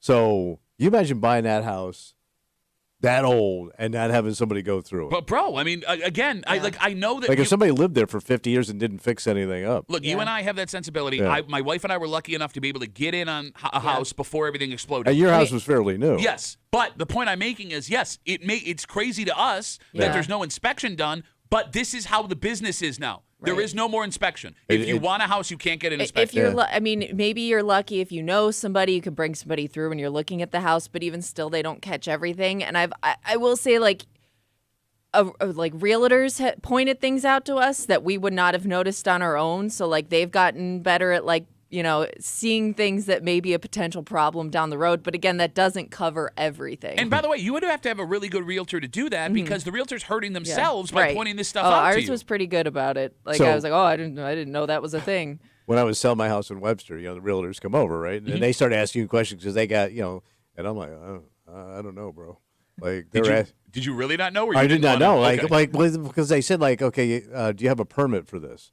I go, I don't know. I go, I didn't build it. Well, who built it? Tony. But then they went up in my attic, and I had mold in there. Okay. Not a lot, but a little bit. And then still, that was like another $1,500. I got it's the things you forget. But they went through my house and they made sure I fixed it. But this is going back when they made you fix things before you even put it on the market, man. My father-in-law is a home inspector. Yeah. My wife and I were under contract for a house in the 19th Ward, 16 years ago. Yeah. He came in from Iowa, went through the house. We were thrilled about it. Killed the deal. He found so many things wrong with it. It killed the deal. But like now, it ain't around. Exactly. We would have been stuck in this house that was a complete horror show if we didn't have this ability. I had those bees in the attic. They were paying rent. Yeah. Well, at least they talked to me. 252 WCMF again. We're talking about the amount of people that are finding these disasters in homes after they're spending a fortune to purchase them right now because no one can get an inspection. This couple in Webster spent almost $500,000 to buy a house. The second day, 2 days after they bought it, the guy who owns the house walks in. There's water coming in the house from 3 different directions. It cost another $120,000 to fix it. Money they did not have. Yeah. They had to spend their kids' college education fund, and they are now broke just for having a house. 252 WCMF. Let's talk to Joel. Hey, Joel, how are you, buddy? Hey, how's it going today, guys? Good, Joel. What do you got? So I happen to be in basement waterproofing, Okay. and unfortunately, about half the people I visit have purchased their homes within the last 12 months, and we're going into that time of year where water starts showing up because of snow melt. Rain. It's coming to rainy season, and they have no idea what they were getting into. And it's literally half the people I see every day. Hey, good for you, though. It's good business, these suckers. Very busy. Suckers, though. You should run a you sucker feel sale. horrible for the people, right? They had no expectation that they were going to drop that kind of money to fix a pre-existing problem. And I always ask. I guess you didn't have a home inspection, and they go, "Oh no, we couldn't do that. We would have lost the house." Exactly. And here's the problem. Joel tried to run a sucker sale, but your mom kept showing up every single day. Joel, thanks for the call, buddy. Have a good rest of the day. Yes. There goes. Joe I didn't don't want appreciate that. your mom joke. Well, he didn't want to be a part of it. He's like, no, not Tommy's mom. Unless he thought I was talking about his mom. Joel, I was clearly talking about Tommy's mom knobbing all of your employees at the waterproofing business. Jackie writes us on Instagram, Duffy on WCMF, says, my ex and I just sold our home last week. We had 20 offers. Every one waived the inspection. Yeah. Damn. Well, right. you're not going to pick the one that doesn't. Can I ask a serious question? Yeah. How is there not a law in New York State that there has to be a home inspection before the deal is done? Oh, that's a good question. I thought there was. I thought you had to have it inspected because I always thought too, the bank would insist on it before you buy it because they don't want the house back. Look, they don't want you to lose the house Unless these people are able to buy homes or coming up with money. like straight cash, without- and you don't need a bank. Yeah, I don't know. I mean, 'Cause the bank makes you get waived ours insurance. and we went through a bank. Okay, but here's the thing. If Oh. the bank says you have to have an inspection and no one's getting an inspection, the bank's not making any money. But you can also lose the house. Okay, yeah, but you're on the hook for it. Yeah, but the bank doesn't want the house back. The bank wants this done. I don't know why you're yelling at me. This is how it is right now. I I don't don't know what why you I'm want me sticking to up for say. banks. But here's the thing. I would argue this is probably a lot worse in our area. One, because of what you brought up with the old homes. Yeah. Two, Rochester is a town with a lot of tradesfolk in it. Yeah. And those people like to do their own work. Home cooking, as they call it. Yep, there are people that'll hire family under the T. There are people that worked in the trades that have kids that they showed a thing or two to, and they don't work in the trades, but those kids think they know what you're doing. If you own a home that's at least 30 years old, someone that owned it before you did something really stupid that you cannot see. Mm-hmm. And it's totally socially acceptable, at least in Rochester, to skimp on the price of a fix just to make the problem go away. Yeah. Right? And it's not a problem while you own the house, but 2 or 3 years into someone else owning the house. Not my problem, buddy. 252 WCMF. Let's talk to Dan. Hey, Danny boy, how are you? Morning, guys. How are you? Yep, good. So my wife and I have been looking for houses the last couple of years, and it's stories like this that basically got us to the point where we're actually just building. Because even if you find a cheaper house that's maybe $300,000, $200,000, you're still putting all this money into renovating it. You're going to end up spending way more than what you're buying anyway. So for the same amount of what we can build for, buying a house that's the same that you're hoping is move-in ready, but end up finding all these issues like this, we're just going with the build and being safe and making sure it's actually up. Yeah, plus you got a brand new house. It's sweet. Okay, but let me ask you a question, Dan. Is that new build going to cost you more money than buying a No, house? he's saying in the long run. Because With in the the long upgrade. run, yes, but I'm No, talking. but he said, like, if you move in, you got to fix all this stuff. It's the same price. I understand. Yeah. I get the logic behind Yeah. that, but I mean, Tommy, let's be real. A lot of people don't have the money to Yeah. I can front the money up front now, Yeah. and in the long run, you're right. There's lots of things we could financially do smarter if we had the money up front, but we don't. True. How long have you been looking for a house, Dan? It's been the last couple of years, on and off, and figuring out what we can do, what we can afford, and again, like looking at houses that you would hope price range are move-in ready and not having issues like this. Man, that'd be are sweet. Basically, what we're paying for the new house as it is. All right, well, that's Man, good. everything brand new, smells nice. Well, but here's the thing, too, and Right. anybody that has, like, a new build in the greater There Rochester are, area. there are issues that can That's come what with we it want. too. Well, but that's the thing. Like Tommy brought up, the house we bought was pretty new when we bought it. It was like, Yeah. 8 or 9 years old. Nothing's gonna be perfect. It's made out of crackers. My house is made out of crackers. So good luck with your cracker house, Dan. I hope it works out. Thanks, guys. It is funny, man. Like the house I grew up in, as much as I make fun of it, Yeah. that thing was a tank. sturdy. Yeah. Like our walls, it was like they were made out of concrete. My brother and I. Put them to They the probably test. were. Well, no, we were big boys. Oh, yeah. We You're a never big family. Yeah. We never managed to put a whole rough house in any wall in my house. Damn, look at that. I have 2 little girls and my nieces and nephews that are at my house a lot. And the amount of holes I have in drywall in my house are insane. They're just beating the hell out of it. I don't know how this is possible. When did we stop building houses? Well, we just see, new fabrics, new materials, lighter, Yeah, flimsy. graham cracker. Yes.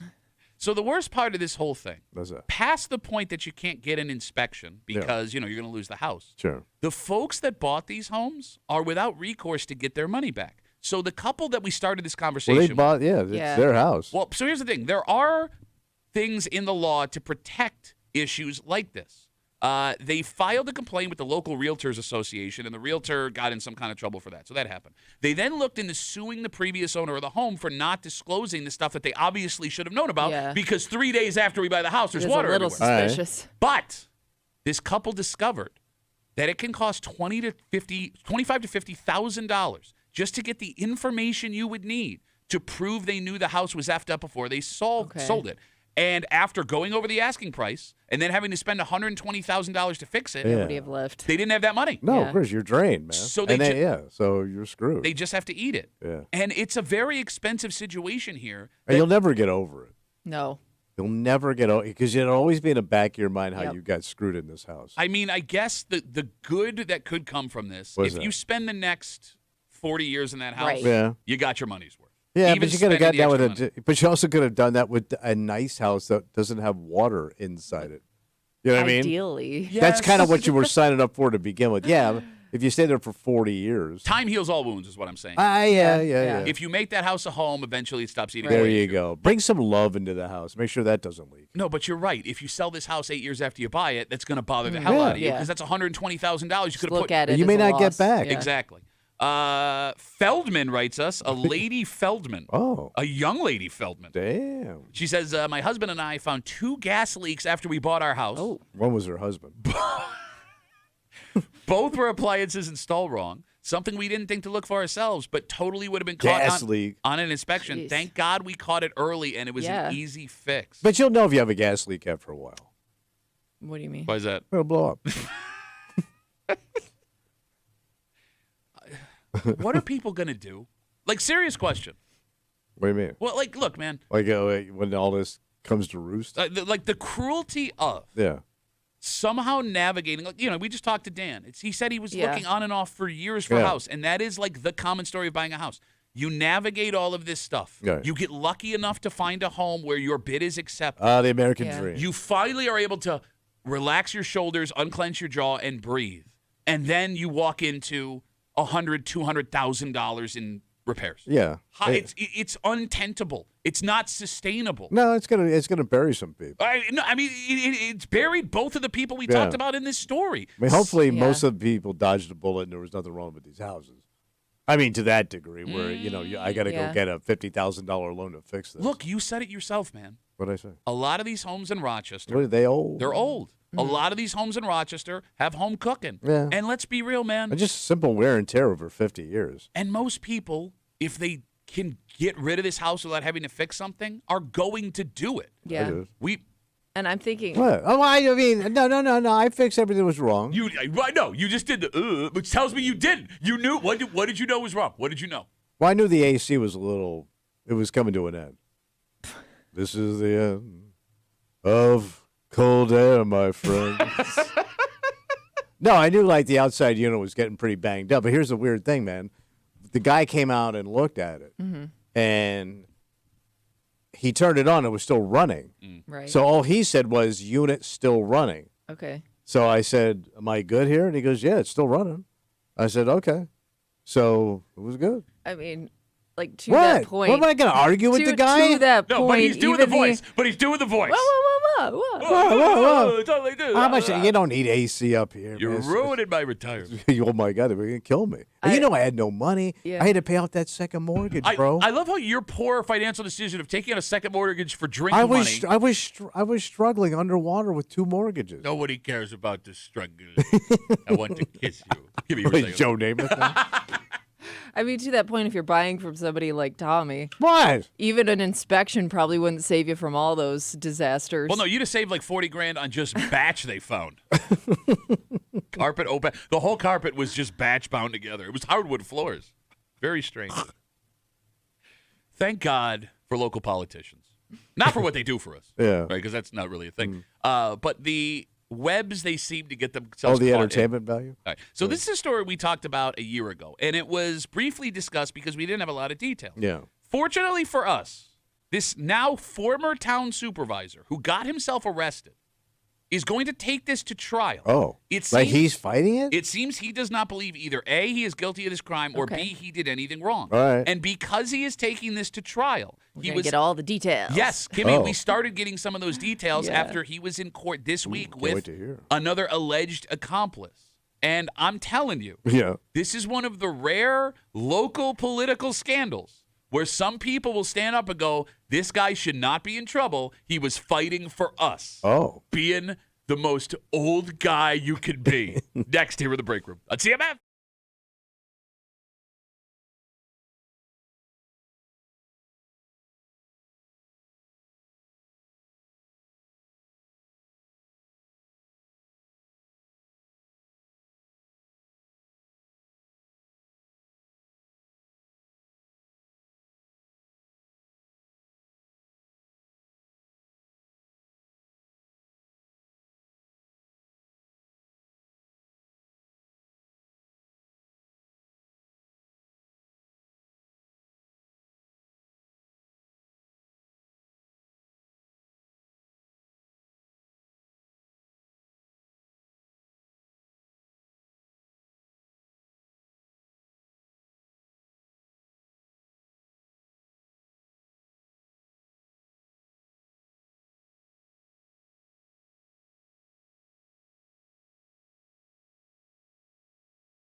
Politics can be a dirty game, Tommy. It's ugly out there, buddy. You end up with some weird stories. Yeah. Something we know all too well with the local politician stories we see in our area.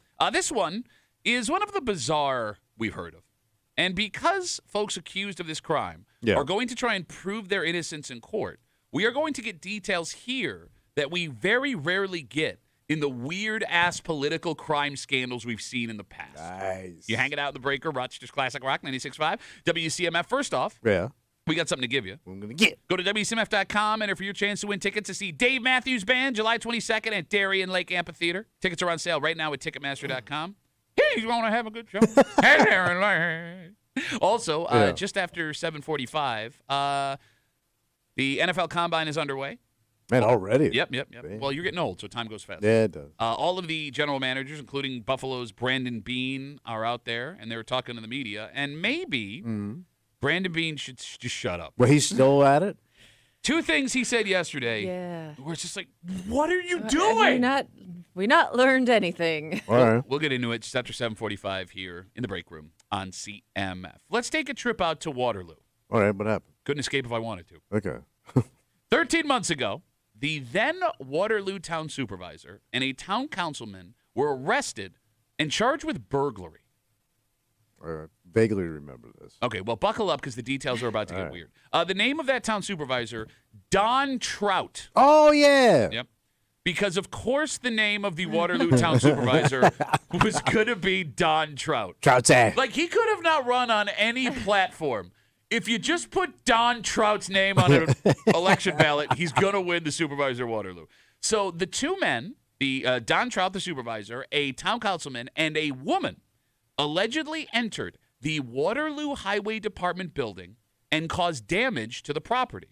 Reports say the two men damaged a TV inside the building. A story in the Finger Lakes Daily News says the town supervisor had told the highway superintendent to get rid of that TV inside the building. Yeah. The highway, whatever, did not do that. Yeah. So the two men, according to police, used their keys to get inside the highway department building. This woman was with them, and they made sure no one was ever going to watch that TV again. All right, so they damaged it, I guess? Yeah, they made it inoperable. Okay. The town supervisor was charged with 11 different things, including felony third-degree burglary. Oh. By the way, this issue may have cost Don Trout his job. He had been serving as town supervisor of Waterloo since 2018, but he lost his re-election bid in November. It looks like both of these men are going to take these charges all the way to trial. So it's very possible we are going to hear from them as to why they maybe took part in the allegations. And it is also important, it is important right now that we point out all of these are just allegations. Sure. And the reason we know about this, the two men were back in court this week to answer for the charges. They pleaded not guilty to all the charges. So they're saying they didn't do any of this. Now, I don't know if they're saying they didn't do anything or if they're saying that what they did was is justified. Against the law. I mean, who the hell knows what their defense is going to be? But this Trout guy. Yeah, Mr. Trout. He doesn't run the highway department. No. He runs the town. He's a supervisor, though. This is his town. Okay. It's his town, his TV. It's my town. I tell you. My cable. When you watch TV and I say not anymore. All right. I'm Don Trout. Allegedly.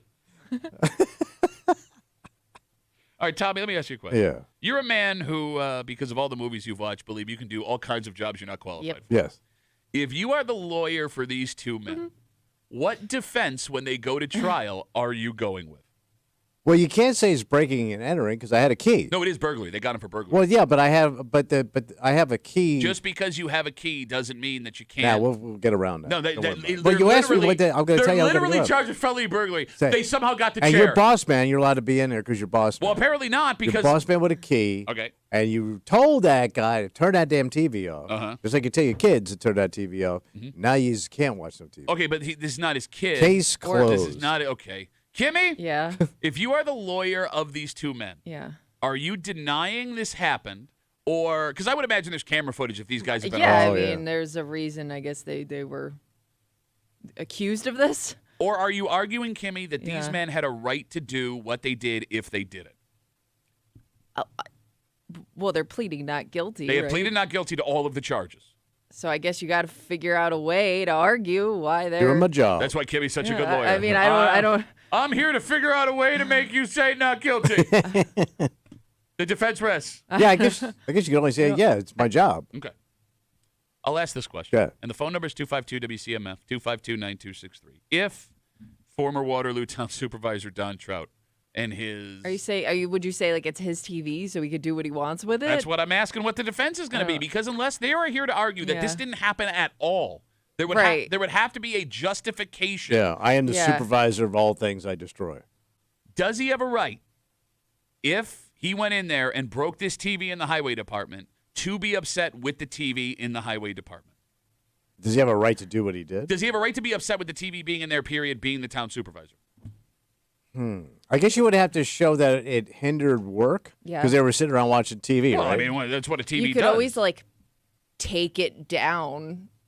Well, no, he told him to take it down, and the highway supervisor wouldn't. But I'm saying, like, you yourself, you could go take it down. Oh, he took it down with extreme prejudice, according to the allegations. I mean, it's hard to argue with TV as distracting. If you watch the live stream that we have of the show here, WCMF.com, YouTube, Twitch, The Break Room, WCMF on YouTube and Twitch. He's doing it right now. Oh, Tommy, when the Olympics were on, I did find myself wandering. Tommy, multiple times a show, as I'm talking to him, will be watching well, the I television. got to see if there's any updates to these stories. Updates to the stories we don't talk about because we have the national news on because we don't have a cable box right now. You mean those stories? Yes. You can't argue that a TV is extremely distracting to people working. Yeah, but, you can look and talk and do your job and do your highway in. Okay, so because there are lots of people that are supporting Mr. Trout, if the allegations are true, saying all he was doing was trying to help the people of Waterloo by making sure the highway department was working to the fullest extent. Yeah, I mean, there's highway stuff to be done. And if you're sitting on your ass watching TV, it ain't getting done on Donald Trump. Get on TV right now. 252-WCMF, 252-9263. Again, we're talking about a story that happened 13 months ago. Don Trout, the then town supervisor of Waterloo, and a town councilman were arrested, charged with burglary amongst 10 other things. Police say that he, the town councilman, and a woman entered the Waterloo Highway Department and caused damage to a television that the supervisor told the highway supervisor to take down. They made the TV inoperable, according to authorities. They were arrested. They're going to go to trial. Yeah. Nobody is pleading guilty. They pleaded not guilty to all of the charges yesterday, so we may find out even more about this story. I want to hear from the highway supervisor. Yeah, me too. I do, too, because he's got to be pissed. Well, yeah, the TV's broken. Yeah. By the way, is it his TV? Did he bring a TV in, or is that the city's television? I'm dying to know who is the official owner of the Yeah, television. whose property is it? This may be something we find out when it goes to trial, when they put the highway supervisor on the stand, and he's got to stare at former town supervisor Don Trout sitting across. Can you identify Mr. Trout? Is he in this room right now? Yes, sir. That man's sitting right over there with the gills. I don't know what Don Trout looks like. Oh, I know what he looks like. But I know exactly what Don Trout looks like. I have a picture in my head of Don Can you Trout. Google what the picture looks like? What does he look like? Stern. Okay. Short haircut. Okay. Real short, almost military style. All right. Thin tie. That's no facial hair. All right. I'm going to say bald. Oh, you go bald. I'm going to say he's got glasses, but they're business glasses. You talking about horn rim black? Yeah, like a Barry Goldwater style. I'm going to say brown. He's not so serious. He's black, but he's going brown.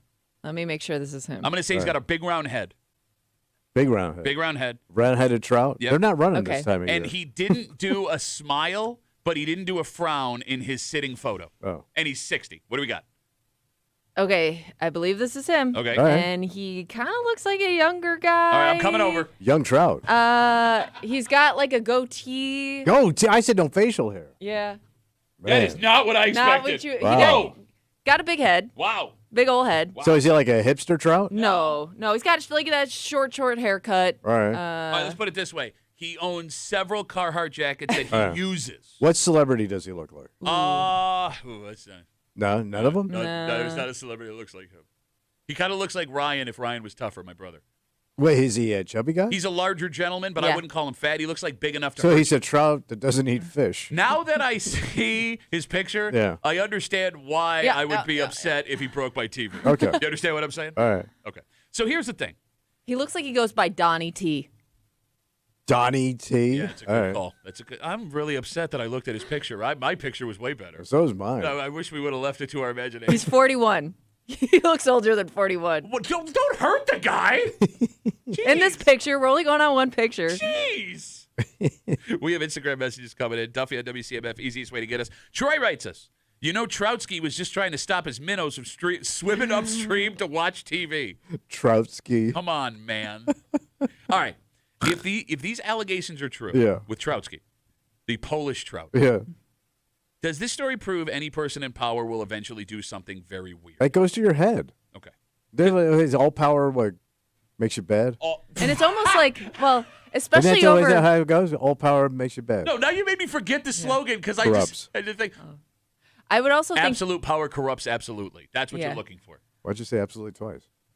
Gimme. I would also think, especially over these smaller things, like those are going to be the things that they overreact to the most, and that's what's going to get them in trouble. And I think it don't matter. Right. Like he probably didn't think this mattered. Yes. This is just a personal beef between him and an employee. If the allegations are true. Yeah. It was never going to go to court. I know we have a lot of discussions on this show because of all of the stories like this that we see locally for whatever reason about politicians and the trouble they get into. But in this story, it's not about money. It's not about sex. It's not about drugs, the typical stuff we see. These are two men who, if the allegations are true, had a point to prove. They didn't like what was happening. Yeah. They weren't going to be disrespected. But now that it's all over and the allegations have been made public, both of their names are in the paper. Kimmy's now commenting on the size of his head. takes up a lot of space in the photo. They both lost their jobs. Yeah. Was it worth it? Oh, it can't be. I mean, you've been made a fool. Yeah, especially in a small town. Okay, but this guy may think he did not. I mean, he obviously thinks he did nothing wrong because he's going to trial. And again, there are people defending him. He stood up for what was right. I got it. It's also something that I don't know if you can, like if time passes, can you laugh along with it? Because it's a pretty ridiculous story. You know, it's not like you did something that like hurt somebody. It wasn't heinous. You know what I mean? Yes. So like, I wonder if like years down the road, if you can laugh about it a little bit. Because you should have just let this go. Oh yeah. Yes. Right? And you caused your career to be a headline and a punchline. Yeah. What's even more bizarre about this? What's that? Okay, so you said he's 41 right now. 41. He's been the town supervisor since he was the town supervisor from 2018 until this last November. Yeah, good run. But that means he was elected town supervisor out in Waterloo when he was 34. In his 30s. Yeah. Yeah. That's a young town It supervisor. is. Yeah. I mean, you had the ability to have that job for the rest of your life if you wanted it. He probably has a regular gig, I'm assuming. I mean, I don't know what a town supervisor pays. But usually these guys have regular jobs in these small towns because it doesn't pay. Okay, you say that. Like, justice is yes. Normally, a town supervisor is a full-time job, I thought. In Waterloo? Yeah, they got Anywhere probably. Like the town supervisor Webster has like a business. Are you sure? Yes. Well, there's a difference between having a business and having a full-time job. All right. Oh. I just figure these are powerful people that want to change government in their favor. That's why they run. Sure. No, I mean, I get that. You know what I mean? No, yeah. Bob writes us on Instagram, Duffy and WCMF. He says, I work for municipalities. Our union bought us a TV for training videos, but that's honestly the only time we use it. Yeah, okay, Bob, you lying bitch.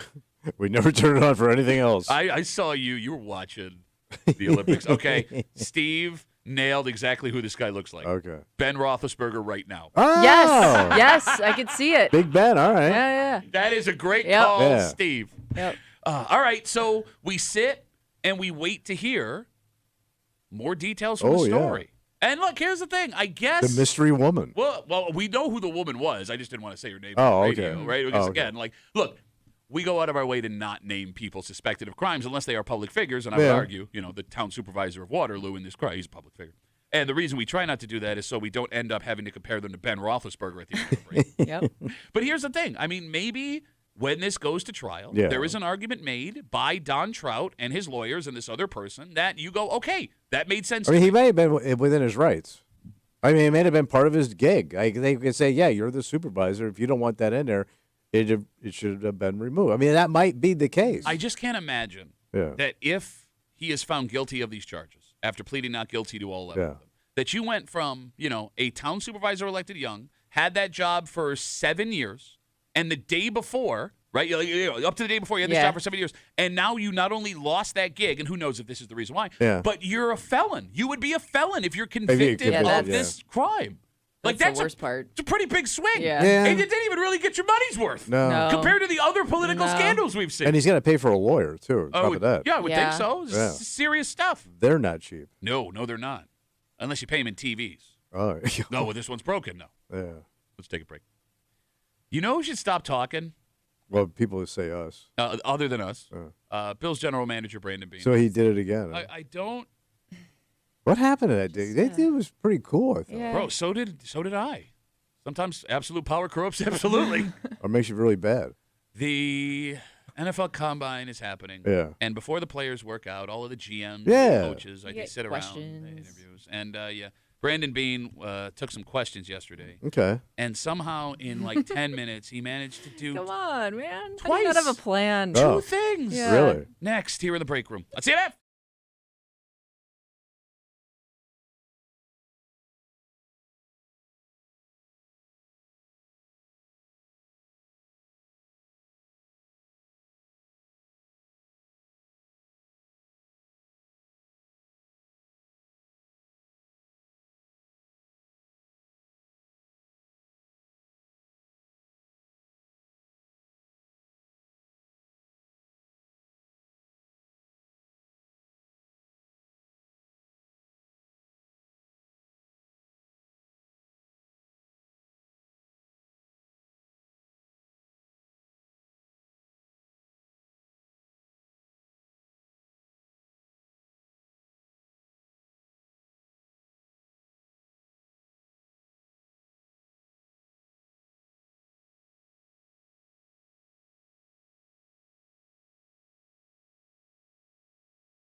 Just shut up, man.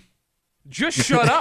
Like it's very. I don't know, but he's kind of getting entertained. No, it's not. It's driving me and all the rest of the Bills Mafia insane. Uh-oh. You don't have to say what you're saying. There are lots of guys that have your job that say absolutely nothing Okay. while they're talking, and that's maybe you should learn what to do. All right. Because yesterday he did something wrong, and then it got super awkward in 2 different questions. Damn. You're hanging out in the break room, Rochester's Classic Rock 96.5 WCMF. Just after 8 o'clock, it's Wednesday. You know what that means? Oh, little hey, Pat. Hey, man of the week, we should be happy that the police department says we are at this spot Yeah, right now. We're going good. This is great. Yeah. Unfortunately, all these people that have been supporting the police department for all these years are now calling them filthy effing liars. And I don't even think they realize that's what they're doing. Oh, all right. Because, like, where do you think this information came from? Yeah. And what motivation would they have to lie? Yeah. In fact, they have better motivation to go the other way. Yeah.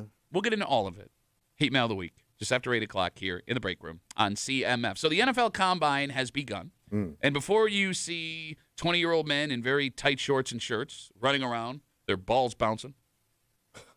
You really watched the Combines. Did I say anything incorrect? You can see their I testicles? don't know. What Oh, you're yeah. talking Yeah. No, that's one of Or the... did you buy those special glasses at the back of the comics, hoping? Yes, I bought the special testicle glasses in the back of the comic.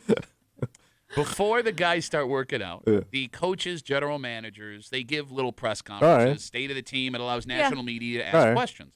So yesterday, Bills general manager Brandon Beane sat down to take questions. And there were 2 moments in his presser that were not ideal. I wonder what people could be curious about.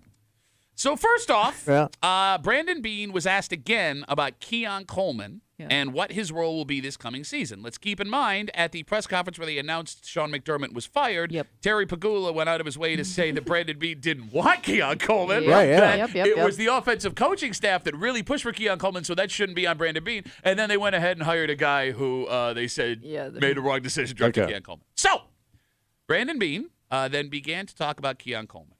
He said that he thought Keon Coleman had a great offseason last year. But the problem with Keon are maturity issues that led to him being sidelined for most of this year. Okay. Kid needs to grow up a little bit. Quote, it's the maturity, it's the off-the-field stuff, that's the challenge. And then he went on to say he hopes Keon has a great offseason this year. All right. Maybe if you're Brandon Beane, stop talking about Keon Coleman. All right.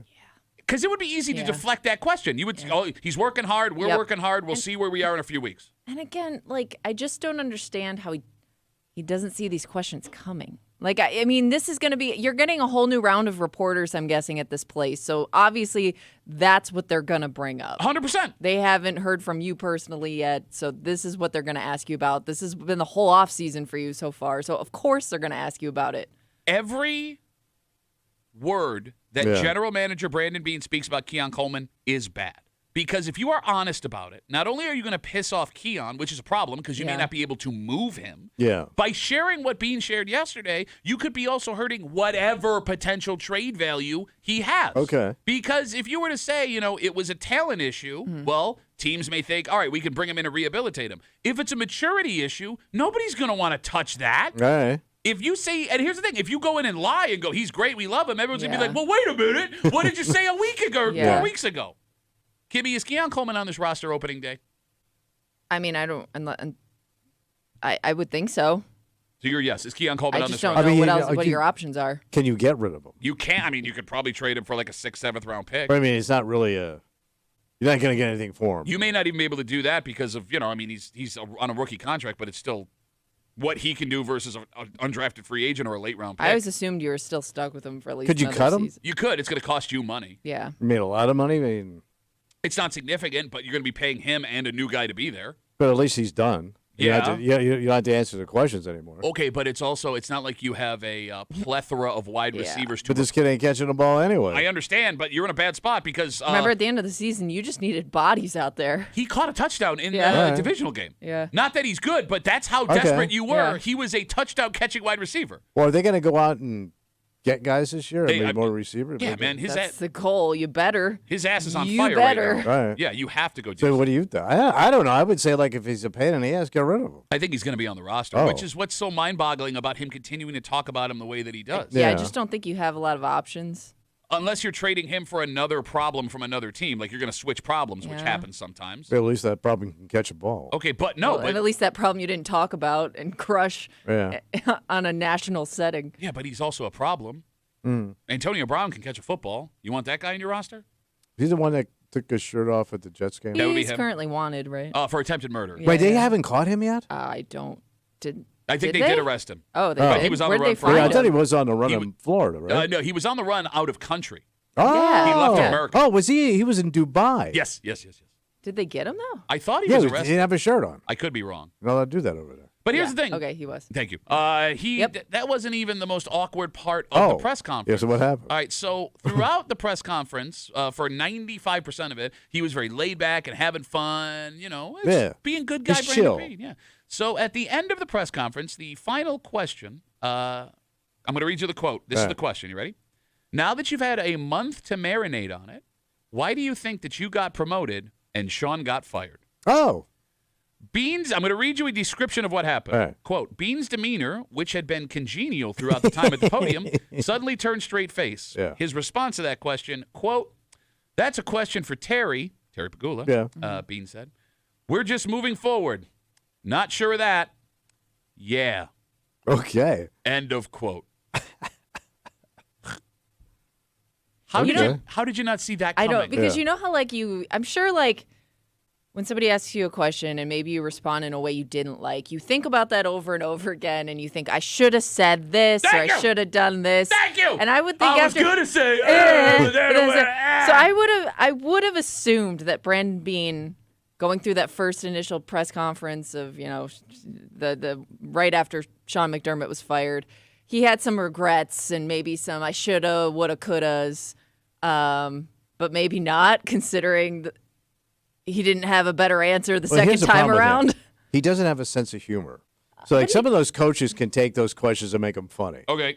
He doesn't seem to have that. He just seems to be so stiff. But he either wasn't- you're going to be nice to me, or I'm going to put on a big old. But frown. that wasn't what he was early in his career. But that was- or when he first got to Buffalo, he was that laid back, cool But headed that was guy. the honeymoon stage, and everything was going well, Yeah. and you were winning But I games, guess my and you were point is- breaking curses and moving up the chain. So everything was cool. They broke the curse before he got there. Yeah. Well, but Josh Allen really started putting him on the map. He and didn't everything- draft Josh Allen. But everything Oh, was. he did draft Josh Allen. I'm sorry. But there Yeah. was a good mood. There was a good vibe. You weren't getting a lot of what the hell's going on over here? I get your point, but I guess what I'm getting back at is when you stand back and look at the moves this team made and who was responsible for what, you start to understand that, yes, Brandon Beane brought Josh Allen in, and yes, he had a couple of really good early drafts, but as you look at the massive issues this team has had, it's mostly his issue. Yeah.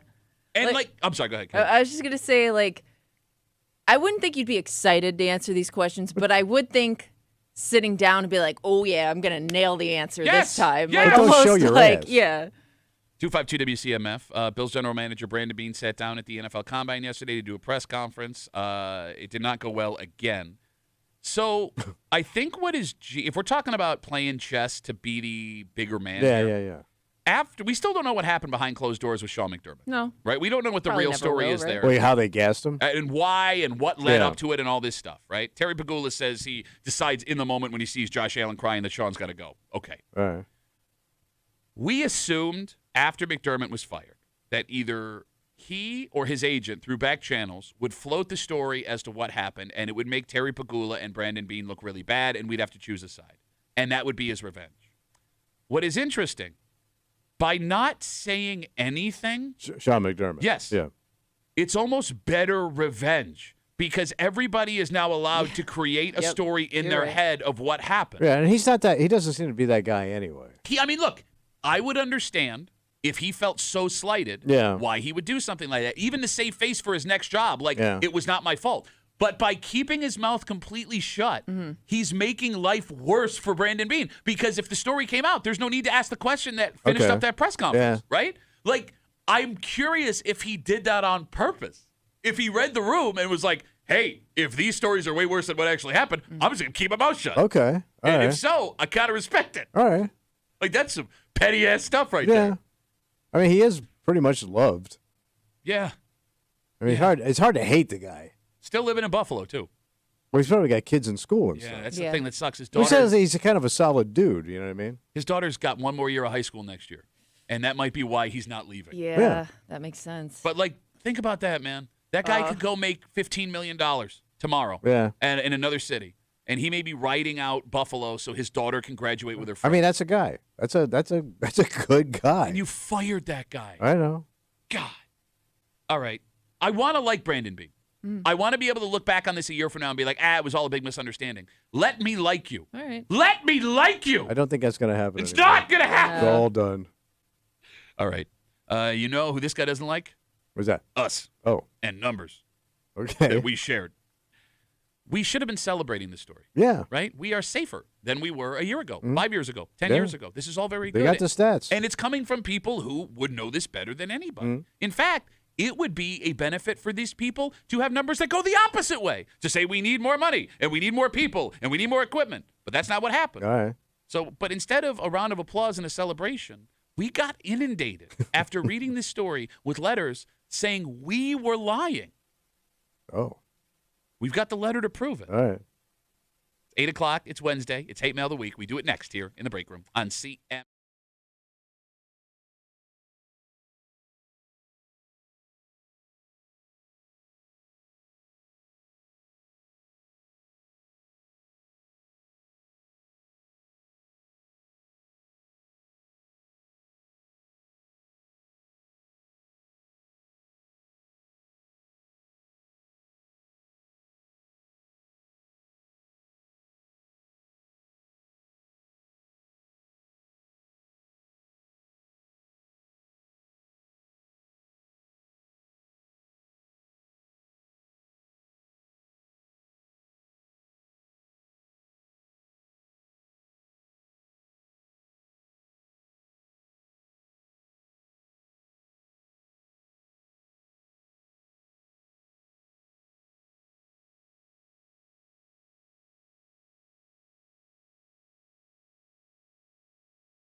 we really pissed some people off. What happened? And it's not even anything we did. It was the police department.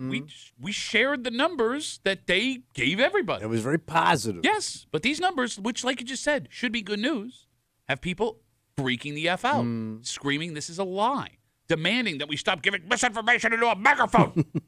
Because for some reason, despite everything showing the opposite, folks want to believe that where they live is dangerous. Wow. It's Wednesday. It's 8 o'clock. It's time for Hate Mail of the Week. You're hanging out in the break room. Rochester's Classic Rock 96.5, WCMF. And about 2 weeks ago, we shared what, as Tommy said, should have been great news with you. The town of Greece is the safest it has been in a long time. Many years. Maybe ever.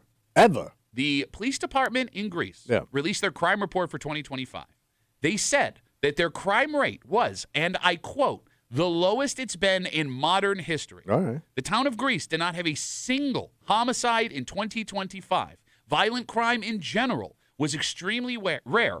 And if there was a crime committed in the last few years in Greece, it was most likely to be a car theft, which was not a Greece problem. That was an America problem. So there's no cussing, no spitting, no farting. No, it's Greece. There's still plenty of that, but nothing illegal. And the reality is these numbers are similar in every community across the greater Rochester area. The city of Rochester saw the same exact thing. So you would think this is great news. The second we shared all this information on the air, people started freaking out. They started arguing with the statistics, telling us here in the break room that we were liars. Like Tommy, Kimmy, and I went out and did the crime study ourselves. Yes. And then Tommy, after we got off the air, we got blasted with emails and social media DMs and other things from people wanting to keep arguing that leaving their house was going to get them killed. I'm amazed how many people listen. There were like 7 things. That's got to be like top our ultimate listening people. But one letter we got through the mail WAPA stood above the rest. All right. Buckle up, buddy. Actual physical letters sent through the mail telling us we suck, letting you know that if you leave your house, you're going to get murdered. Damn. Sit back and enjoy today's Hate Mail of the Week. You're lying about how safe the town of Greece is, and everybody knows it. Just walk outside, drive down Ridge Road, go to the mall or any plaza near the city line, park your car, and watch crime after crime happen. You're just trying to get less police officers to protect us by misinforming people that crime is down. You can trust some made-up numbers, or you can trust your own eyes. It's morons like you that end up getting people killed. Today, unfortunately, because of how things have gotten, you have to keep your head on a swivel. You can't let your guard down, even for a moment, or you could be victimized. You will have blood on your hands when someone who heard you talk on the radio decides they don't need to look out for themselves and ends up getting hurt. You should be ashamed, and whoever is paying you to push these false statistics needs a visit from the police department as well. Sincerely, Bob. Coming in hot! Yeah, Bobby. All right, couple of things we need to touch on before we actually discuss this. All right, go ahead. All right, quote from the letter. Quote, you can trust some made-up numbers or you can trust your eyes. This man assumes the numbers that are being used now are made up. Are false. Yeah. Not the ones we're comparing them to 30, 40, 50 years ago, right? Because that's what they're doing. Yeah.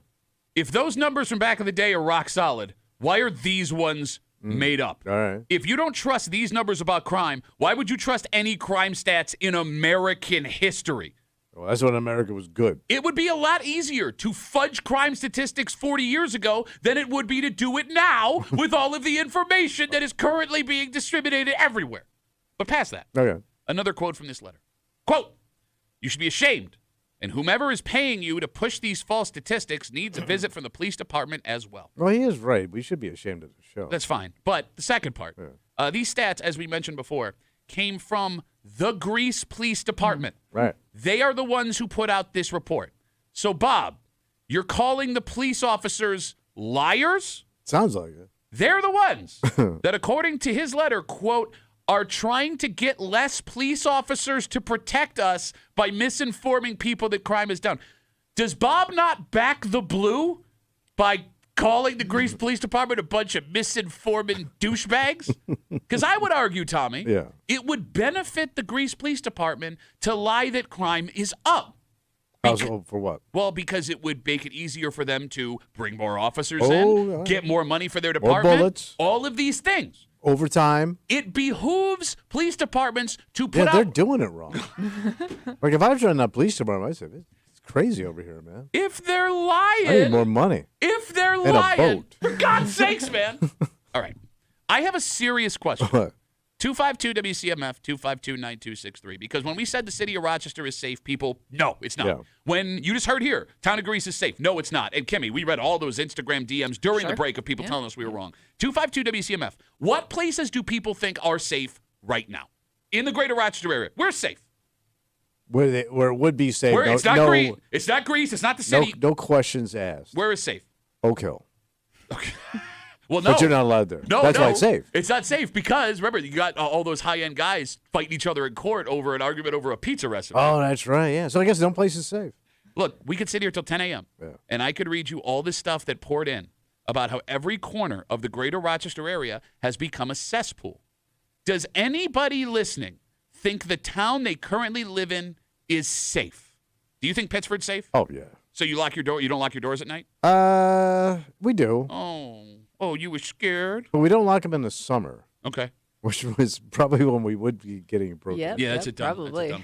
It's more like sealing the heat in. But I think, yeah, I mean, Okay. I told you, like, when I go to Wegmans, the amount of, like, people not paying attention to what they're doing because they just feel like they could walk away from things like purses or You're talking about wallets. leaving their purse in the... Oh. Okay. Yeah. Okay. Kimmy, do you think where you live is safe? I feel pretty safe. Okay. Kimmy feels safe. Yeah. How did this happen? How did everyone become so afraid of everybody all the time? So I think people like being afraid. So you mentioned this in the first discussion. Yeah, I think so. Like my brother and my sister-in-law Mm-hmm. live in Florida. Like he's constantly looking around like something bad's gonna happen. And we'll be in like the nicest goddamn joint, and he's like, "What was that? What's going on over there? What's that guy just got up?" Like, he's like looking around like he's gonna have to pull his piece out and settle a score. Like he's Tony Soprano. Do you think your brother was always like that? Yes. Or did he? Okay. But why? And so is she. But why? I don't know. Because, like, look, But my father was like that. My father always Always thought suspicious. everybody was stealing from him. This guy's no good. That guy's on the take. Blah, blah, blah. He always had a negative. Even his buddies, he would be same way. look, I get that there are things that can happen in your life where that will make you jumpy and anxious, for right? sure. Like Yeah. if you saw combat, I understand why you'd be jumpy. If Yeah. you serve By time, the way, I understand. Something actually my happened. family did none of that. And that's my point. Yeah. Like your brother has lived a pretty charmed life. Did not go to Vietnam. Did not go to jail. Did not go to jail. So Yes. And carries guns and is constantly looking over his shoulder. And it's funny when we're at a stoplight, he's like looking around to see like who's walking across the street. And the best part is he can only turn his head one way. So he has to ask my sister on the passengers, where'd he go? What's he doing? all right, so like when it comes to the greater Rochester Yeah. area, you would assume that folks that live in nice east side towns Relax. would believe crime is low. I'd like to read you an Instagram message Yeah. from 2 weeks ago from Carla, who wrote us right after the break was over. Carla. Carla, quote, if the crime numbers in Greece are lower, it's because they've all come to Penfield to break into cars and homes. Where I live, there have been car break-ins and burglaries, and I know the people who did it don't live here. Oh, so they're farming out their work now. She wrote us to tell us Taking about, their act on the road. but Carla wrote us to tell us how scary crime is in Penfield right now. Well, then wouldn't the Penfield numbers be way up? Well, we don't know. We haven't seen those. All right. We got a Facebook message from Jimmy after this break we did 2 weeks ago. Quote, I won't believe crime is down, even when places like Canandaigua have 5 stories a day of crimes happening, even in the nice parts of that area. It wasn't like this when I was a kid, but crime is everywhere now.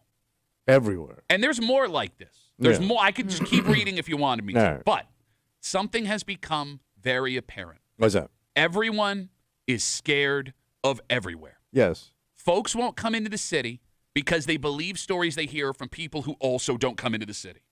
Folks are buying security cameras and home alarm systems in towns where the worst crime you see are kids popping car door handles on summer nights. Mm-hmm. Those cameras and security systems are expensive. It's time consuming. There are concerns about privacy where the footage and information from your security system is going. All right. But no matter what you tell people, Yeah. where the information is coming from, they refuse to believe it. But if you watch the news every night, which I do, Yeah. the regular TV news, Sure. local news, they will lead with a stabbing and a shooting. Even if it's even if it's a minor stabbing. No, I get what you're saying. It's not like it was like a crime spree, but two guys got into an argument and one poked the other one with a knife, which is terrible. Yeah. But that's like a lead story. No, I get what you're saying. Look, I'll use and they'll show you the cop cars. The guys are doing their job. But when you see that, well, I'm never going down. I'll give you an example that we talked about this morning. There was a story that happened in Penfield yesterday at the Penfield Wegmans. And while it was happening live and eyewitnesses must have been putting something on Facebook, two men were in line at the Penfield Wegmans. Yeah. One, they got in an argument. One cut another man's face with a, quote, sharp object. Both men left before the police got there. And, Kimmy, I was saying off the air, as I was watching this happen in real time on social media, it felt like there was an active shooter in this store. Oh, yeah. And then somebody grabbed a kid and ran out, too. Exactly.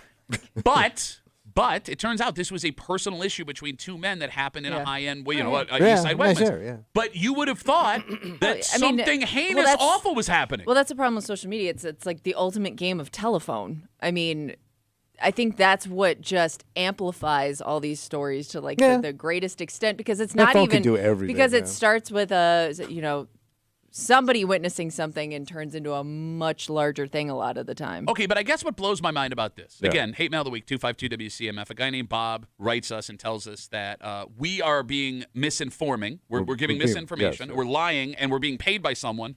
Where's that check coming in, by the way? When we shared crime statistics from the Greece Police Department that show it's the safest it's been in, quote, modern history. The same people that will throw back the blue stickers on the back of their cars are now screaming that cops are liars when it comes to how much crime is happening in their town. And that is what blows my mind the most. I get being scared of all the stories coming at you all the time. I get it. But to then look at these folks who you say, I support 100%, and go, no, you're lying, you piece of crap. Where's that coming from? I have no. Unless they're saying, they're just trying to say they're doing a good job. No, but again, patting themselves on the back. I don't know. Okay, but else? That would still make them liars. It's true. 252 WCMF. Let's talk to Harry. Hey, Harry, how are you, buddy? Good. How are you, sir? Good, brother. What's up? I know you're going to laugh at me, but I'm not going to laugh at you, Harry. It's okay, even if you do. You asked what city you feel is the safest, and I'm going to tell you, number one, I think Geneva's the safest. I've lived here my whole life. Okay. I've never had any issues. What are you? You've never been to Geneva in your life. Goddamn fool. You did comedy there one time. They paid you for life. Harry, you make me laugh. But Harry, you were saying. Thank you. I'm glad I could make you laugh. But real quickly, I want to interject why I think Bob thinks you're lying. Okay. I kind of think he's a long-time listener, and he's heard Tommy tell all his stories of stealing from the grocery store, so he probably believes that you're a thief. So why wouldn't you say, hey, yeah, there's no crime problem, go ahead. Oh, because I'm a shifty character. Okay. Well, yeah, you're sneaking into people's homes and stealing stuff. Yeah, like razor blades, things like that. All right, well, it's interesting. Harry, I do want to talk about Geneva, because Geneva gets a bad rap, right? And there was also that scandal recently where multiple police officers have lost their jobs over a prescription drug selling ring. Yeah, I knew a couple of those guys. They went to school with me. Matter of fact, Ahmad Whitfield, the guy that recently had those issues with some of the stories that you guys talked about, not we, sorry. Yeah. No, we're talking about him now. He actually went to school with me as well. And also, I also went to school with gym class heroes. And so I knew pretty much everybody. Big range there. Any other names you want to drop? Harry, I'm going to let you go, buddy, but thanks for the call. Have a good I'm sorry, Harry. I didn't mean to hang up on you there, buddy. All right. We got Instagram messages coming in. Dave writes us, Duffy on WCMF, easiest way to get us. He said, is it bad that I'm happy people are scared to leave their house? Less traffic. Not that we have bad traffic anyway. All right. Look, is there any way to correct this? No, because it's just a perception, right? All right, people think it's bad, it's bad. Can we maybe try some ideas before you go, no? Like what? No, I'm asking. If the perception is, okay, let me try this again. All right. To prove people that the risk they think the risk of crime that they think exists is not as high as they believe, what can we do where people can walk out of their house, take a breath, and go, oh, I'm not under constant threat of being assaulted, shot, murdered? I don't think there's anything you can do, because one little story is going to blow it all up. Okay. It just takes one story, and then they say it's bad. And that's why it always is, always will be. You can't trust people. You're part of the problem. What I do? No, because you, again, look, not to come down on you. You're my friend. You're part of the problem. You are part of the problem. No, here's why. How long have you worked in this building? In this building, I've worked here since 2008. Okay, so that is almost 20 years. Oh, yeah. Almost 20 years. Every day. It was a button factory when I started. You come in here and you tell me, oh, I don't like walking across the street in the middle of the night. Well, it's because it's shifty ass. How many incidents have you had? We've had some homeless. How many incidents? We've had some junk ass. How many incidents have you had? How many times have you been accosted, stopped, assaulted? 6 times by employees. None. You've never had an incident. No. But you still, every day, feel uncomfortable walking across the street. Well, I mean, we are in an area that has. Give me an example. Give me an example. I'm using the voice right here. What is it? You got a homeless people. But homeless people don't commit crime. Well, they could have an issue. So could Kimmy. What? No, I'm just saying. Like, I mean, think about it. Like Tommy, one time when he was walking down the stairs of the parking garage, had to step over a scooter. Oh yeah, I forgot the scooter incident. I mean, that was a scary time, Pat. 2018. That was a scary, scary time. And we had to hear about it for days. The scooter's still there. Nobody's done anything about it. They didn't move it. Who cares? Who cares? Then there's Jittery Joe. I always see walking across the street. What did Jittery Joe do to Oh, you? how about King Toke? That's legal. That is legal. It's a legal thing to do. I know. Luke writes us on Instagram, Duffy and WCMF. This is profound. He says it's a lot easier to hate people that don't look like you if you feel like they're trying to constantly hurt you. Is there something to that?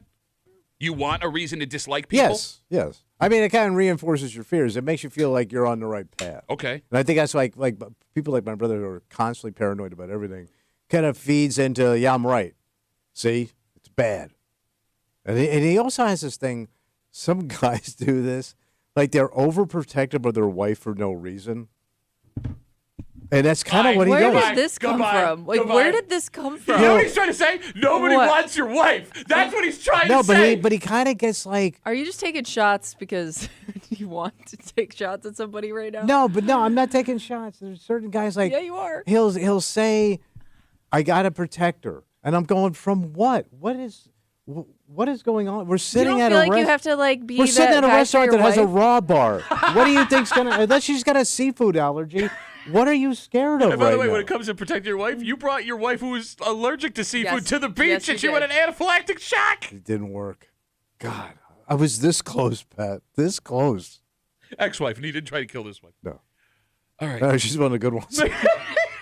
No, but you know what I mean. No, like, I know, mean, I know. they find any excuse to like Yeah. be on alert. Look, man, I am convinced, and it will be hard to push me off this point, What's that? that all of the movies aimed at men in the 70s and 80s destroyed your generation. Oh, probably. Destroyed your generation. Yeah. Because every guy was fighting the entire corrupt town, and criminals were everywhere, and all they had to do was cha-cha-cha-cha, and they were able to fight everybody It was off. the Billy Jack. Yes, exactly. Roadhouse. Yeah, Ripping Roadhouse, throats. Yeah. It's okay. Everything is okay. Yes. Go have some shellfish. You'll be fine. Unless you have an allergy, in which case don't. She'll be fine. She won't be fine. Do not give your wife with a Go shell. on a dating site. You'll be fine. You know, I mean, there are more important things to worry about. Yes, there are. Like when your package is going to get to your house. There's a situation out in Canandaigua that is pretty scary situation. happened? And in fact, we still don't know what's happened with the folks that were involved. Hopefully they're okay. But Kimmy brings up a very valid point, because I know she's not the only person thinking this if she were to witness this down the street from her home. Damn. Because, like, yeah, I know everyone's in a bad way, but I'm waiting on this package. Yeah. And it's right there. Yeah. We'll get into it next here on CMF.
When you have a package on the way, depending on what it is, Yeah. it can be all-consuming. Well, it's the anticipation. You can track it. It's almost by my house. You check it to see what it's going to be. You're here. only 2 stops away, man. It's funny, too, because they'll show you the cities that it's going to be stopping at before it gets to where you are. Like that matters. But it is fun to watch. You will literally, I know you do this. I get Tracks obsessed his with it. international socks. But he'll watch the GPS of the truck rolling into his neighborhood to drop off his package. And any delay along the way there can really piss you off. Yes. Which brings us to an awkward situation east of us. Because this person is obviously done delivering packages for the day. Oh, yeah. But if you're right here and you clearly have my package. Wait, it's still in the truck? You're hanging out in the break room. Rochester's Classic Rock 96.5. WCMF through Friday this week. Yeah. Go to the contest page, WCMF.com. Enter for your chance to win a $50 gift card to Bill Gray's, home of the world's greatest cheeseburger. Or, if you're a good Catholic, on Friday, the best haddock fish fry. Ice haddock? Yeah. Well, I guess you don't have. You could be any religion and eat a fish fry. Enjoy. Yeah, enjoy yourself, yes. You only live once. Eat fried fish. Go get that gift card at WCMF.com. If you live out in Farmington, you may have witnessed a hell of a scene on 332 yesterday afternoon. What happened? A UPS delivery driver and a sedan got into a car accident. Both cars were smashed up good and heavily damaged. 2 fire departments, the state troopers, and the Canandaigua Police Department had to come on to help. No word on injuries as of now. Obviously, we hope everybody's going to be okay. Yeah, right. But despite the accident, that smashed up UPS truck still full of packages. Oh, yeah. Probably not done for the day. No. Yeah. Yeah. Packages that would not have been delivered last night. Yeah.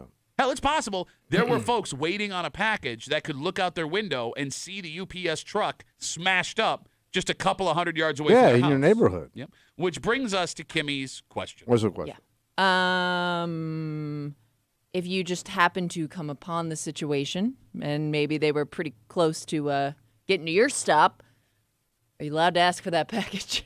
Do you have the balls to ask for that package, I should say? So you're creating a world, Yeah. a scenario in a Yeah, world where you walk out of your house. Yeah. You walk down to a UPS truck that's been in an accident. But you know it's with in my there. name on it. Yeah. Well, yeah, you would know. Well, so this, I only thought about this because this kind of happened to me to some extent. You know how Amazon, when they get close, it'll tell you like 2 stops away. We were just talking. Yeah. So I saw that my package had been like 2 stops away for quite some time, and I had to run an errand. And I realized I think the Amazon truck broke down. Oh. Because I could see it, and the driver was out, and it looked like they were like getting somebody to like come tow it or do whatever. And then I never got the package that day, and I thought, I wonder if I just like went and asked for my package if they would have given it to me. I don't know. But it was literally right around the corner. All right, the phone number is 252-WCMF, 252-9263. Tommy? Yeah. Let me ask you a question. Okay. Let's say you have a package on that UPS truck last night, and it's walking distance from where you're. Yeah, I could walk right up to the guy. So you walk down, and the driver's standing next to the truck, shaken but not hurt. Investigation is going on, but they're there standing alone. Do you have the balls to ask for your package? Oh, yeah. Wait, you don't even want to think about it? No, I want my stuff. And by the way, he's working. And it's one less package he's got to deliver later. He just got in a car accident. How badly is he banged up? He's not hurt. He's not hurt. But the truck is smashed up. Yeah, but he can get in it, right? Yeah. Yes. You don't even want to hesitate and think for a second. No. Why not? He's working. But are you putting him in a bad spot? Yeah.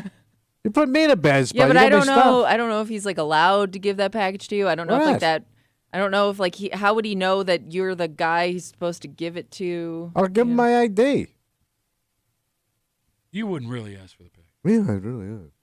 I mean, it depends how. I mean, if he was really hurt. Like, How hurt would he have to be where you would feel comfortable? Is if he's bleeding, are you asking for the package? I mean, bloodied or bleeding? Bleeding. He's got a bandage over his forehead, but the bleeding is stopped, but you could see the blood in the bandage. Oh, yeah. He's fine. Like, let's say his hands are bloody and shaking. I'll hold the machine for him and just tell me what codes I got to put in. Now, let's say he's unconscious. Yeah? On the ground. Yeah. And the paramedics The Paramarinos? The Paraminos. The Italian paramedics? Paraminos. Down the to the ambulance. West Italian. The ambulance. I would try to use his face to like open up Okay, the shut up. machine Shut to up. do it. Yeah, man. I get crazy about that stuff. I think everybody does. Because they kind of, to Kimmy's point, they kind of CT a little bit with your package. CT? So, it's over here. I'm getting closer. Okay, but here's the thing. I feel like they should always overshoot and tell you like it's going to come the next day. They've Like, started doing that. Yeah. Have you noticed that? Yeah. Oh, they do? Yeah, it'll be here Wednesday. Then all of a sudden Yeah. Tuesday the Oh. package is there. No, bro. There's no CT. How about It's kind of a CT. How about they just take away the tracking so that way you don't anticipate when it's going to I'll be go there? find another service. Okay. 252 WCMF. I am curious if this has happened before. We can hear it from the horse's mouth. Steve is a UPS driver. Hey, Steve, how are you, buddy? Good. How you doing? Good, brother. What do you got for us? So, generally, if we get into an accident, we're automatically thinking our job is immediately in jeopardy. And if I got somebody that is walking up to me in the middle of an accident scene and they're asking for their package, they might hear some words that they're not going to like. And technically speaking, we're not even allowed to give packages away unless we are at that address. That makes sense. Well, what if I come up politely to you? He's going to punch you in the face. I go, hey, package boy. Boy, where's my package? While he's shaking and Well, bloody. I'm snapping my fingers. I'm gonna Come on, jump. I'm gonna know your address, and then the next time Come on, jump, brownie boy. it might go missing. Rowdy boy. Hey, nice socks. Give me my package, you bitch. All right, so this has not happened to you, thankfully, Steve. No, I have been in an accident before, but it was not in like a residential area, so I did not have anything like this happen. No. Wait, so you said getting in an accident could threaten your job. I mean, how often are guys or gals let go because they got in a fender bender? Honestly, it happens about every month. Wow. But what happens is people get let go and then they come back because we're under the union and everything. It's just pretty much a formality. Yeah, take that. Thank you. USA. All right, Steve, thanks for the call, buddy. Have a good rest of the day. Jeremy writes us. It looks like he is also a delivery driver. What's that? He says we move the packages from the crash car to a different car, and then they get delivered. So you're probably going to get it anyway, just a little bit later. Yeah, but I gotta wait, man. I wanted it before dinner. Bro, you sound like my children. I know. Nah, I gotta wait. It's in sight. I will say, but maybe you might be more likely to do it depending on the value of that Okay. package. Like if you spend a lot of money on something, and I could see somebody running over thinking it was damaged. Okay. You know what I mean? Like you might run over Something out fragile. of concern Okay. more than anything. So let's talk about that. Again, we're talking about this story happened last night in Farmington on 332 yesterday afternoon. A UPS delivery driver in a sedan got in a car accident. It was both cars pretty banged up. Yeah. Oh, we don't know what happened to the folks driving. Hopefully everyone's okay. But Kimmy saw this and goes, well, look, if I'm down the street from this accident and I know my package is on that truck, am I a dick for going to ask for my package? Tommy says absolutely not. He's got himself holding up a face ID to an unconscious UPS driver. So if any of the packages are damaged in the accident, because that has to happen every once in a while, sure. Yeah. right? Do you think in the privacy of their own home, the average customer is understanding if their package gets destroyed in an accident, or they are furious that their package was destroyed in an accident? I think they're furious. Okay, you're answering how you would be. Yes. I said the average person, not The completely. average psycho. person well, is you're- furious You're gonna be in general. pissed just due to the inconvenience, probably, right? Like if that was something you were expecting and you needed to use right away, Right. now you got to figure out how to return it. I don't really know who you're mad at, but you're not going to be happy about it. Okay, but there's no one to be mad Yeah. at. Like you could be frustrated by the world. Yeah. You'd be mad at UPS or FedEx or Amazon. Well, just life in general sucks, Oh my, man. yeah, I want my socks. Life's so hard for you in your free Yes. house with your job you work 4 hours a day talking at, sitting like a bitch in your platform shoes. They're not platforms. They're just thick soles. You look like Olympic Elton John. Let me ask you a question. Yeah. All right, so let's say accident happens. Okay. And the packages have been knocked out of the truck. They're on the ground outside. Like, sometimes, they spill out. Like, you've seen it, right? Yeah. And I come trucking up in my platform Elton John athletic sneakers. Uh-huh. There's my package on the ground. You're going to jail. It's my package. I can't get arrested for stealing something I bought. It wasn't delivered Yeah, to it wasn't you. technically I'm delivered snagging that yet. package. You go good. No. So let's say nobody's looking. Yeah. Yeah. I'm snagging it. I You're not encourage- gonna. It's sitting right there. I encourage you to snag it so you end up in jail. I say you should absolutely snag it. I'm Yeah, because snatching you're- my own yeah, stuff. but you're stealing the mail, right? Or It's not well, the it's not mail, it's technically the not- mail, but It's not the U.S. mail. Okay, you're but you- stealing. Jeff you- Bezos mail. yeah, but you can't just like go into your mailman's No, I- satchel and I understand. get your mail But out. this is like it fell out of the truck. It fell off the truck. There's nothing we could do. Bro, that would be a story we would talk about here. A man arrested for stealing his own package, and you would call that man an idiot. And here you are arguing as to why you should be able to do it. All right. Leave the delivery drivers alone. They're working as hard as they can. Let's take a break. All right. I don't like slippery slope arguments. Okay, but what happened? If the NFL is actually going to do this, and it looks like there are enough teams to back it where it's a possibility, it will make the game borderline unwatchable. Because we all get frustrated when things get missed by referees and no flag is thrown. Wow. But there's no replay for that.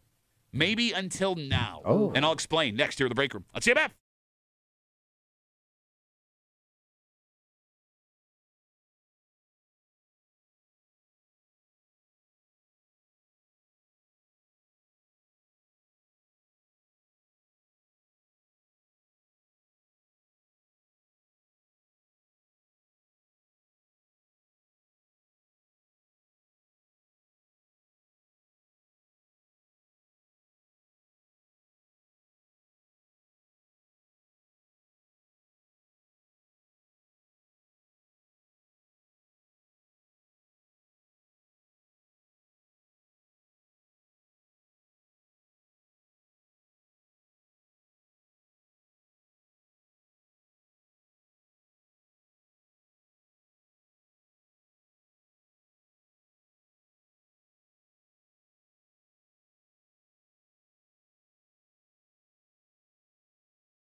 This is a bad idea, man. What happened? It'll have a way bigger effect on the game than the folks that want this realize. So you don't like it? I don't. And I'm not a big slippery slope argument guy, Okay. but I do think this is an example where once the slope starts to slick, we're slipping, son. We're That's a slipping. lot of slippy. We're sliding away. Slippy.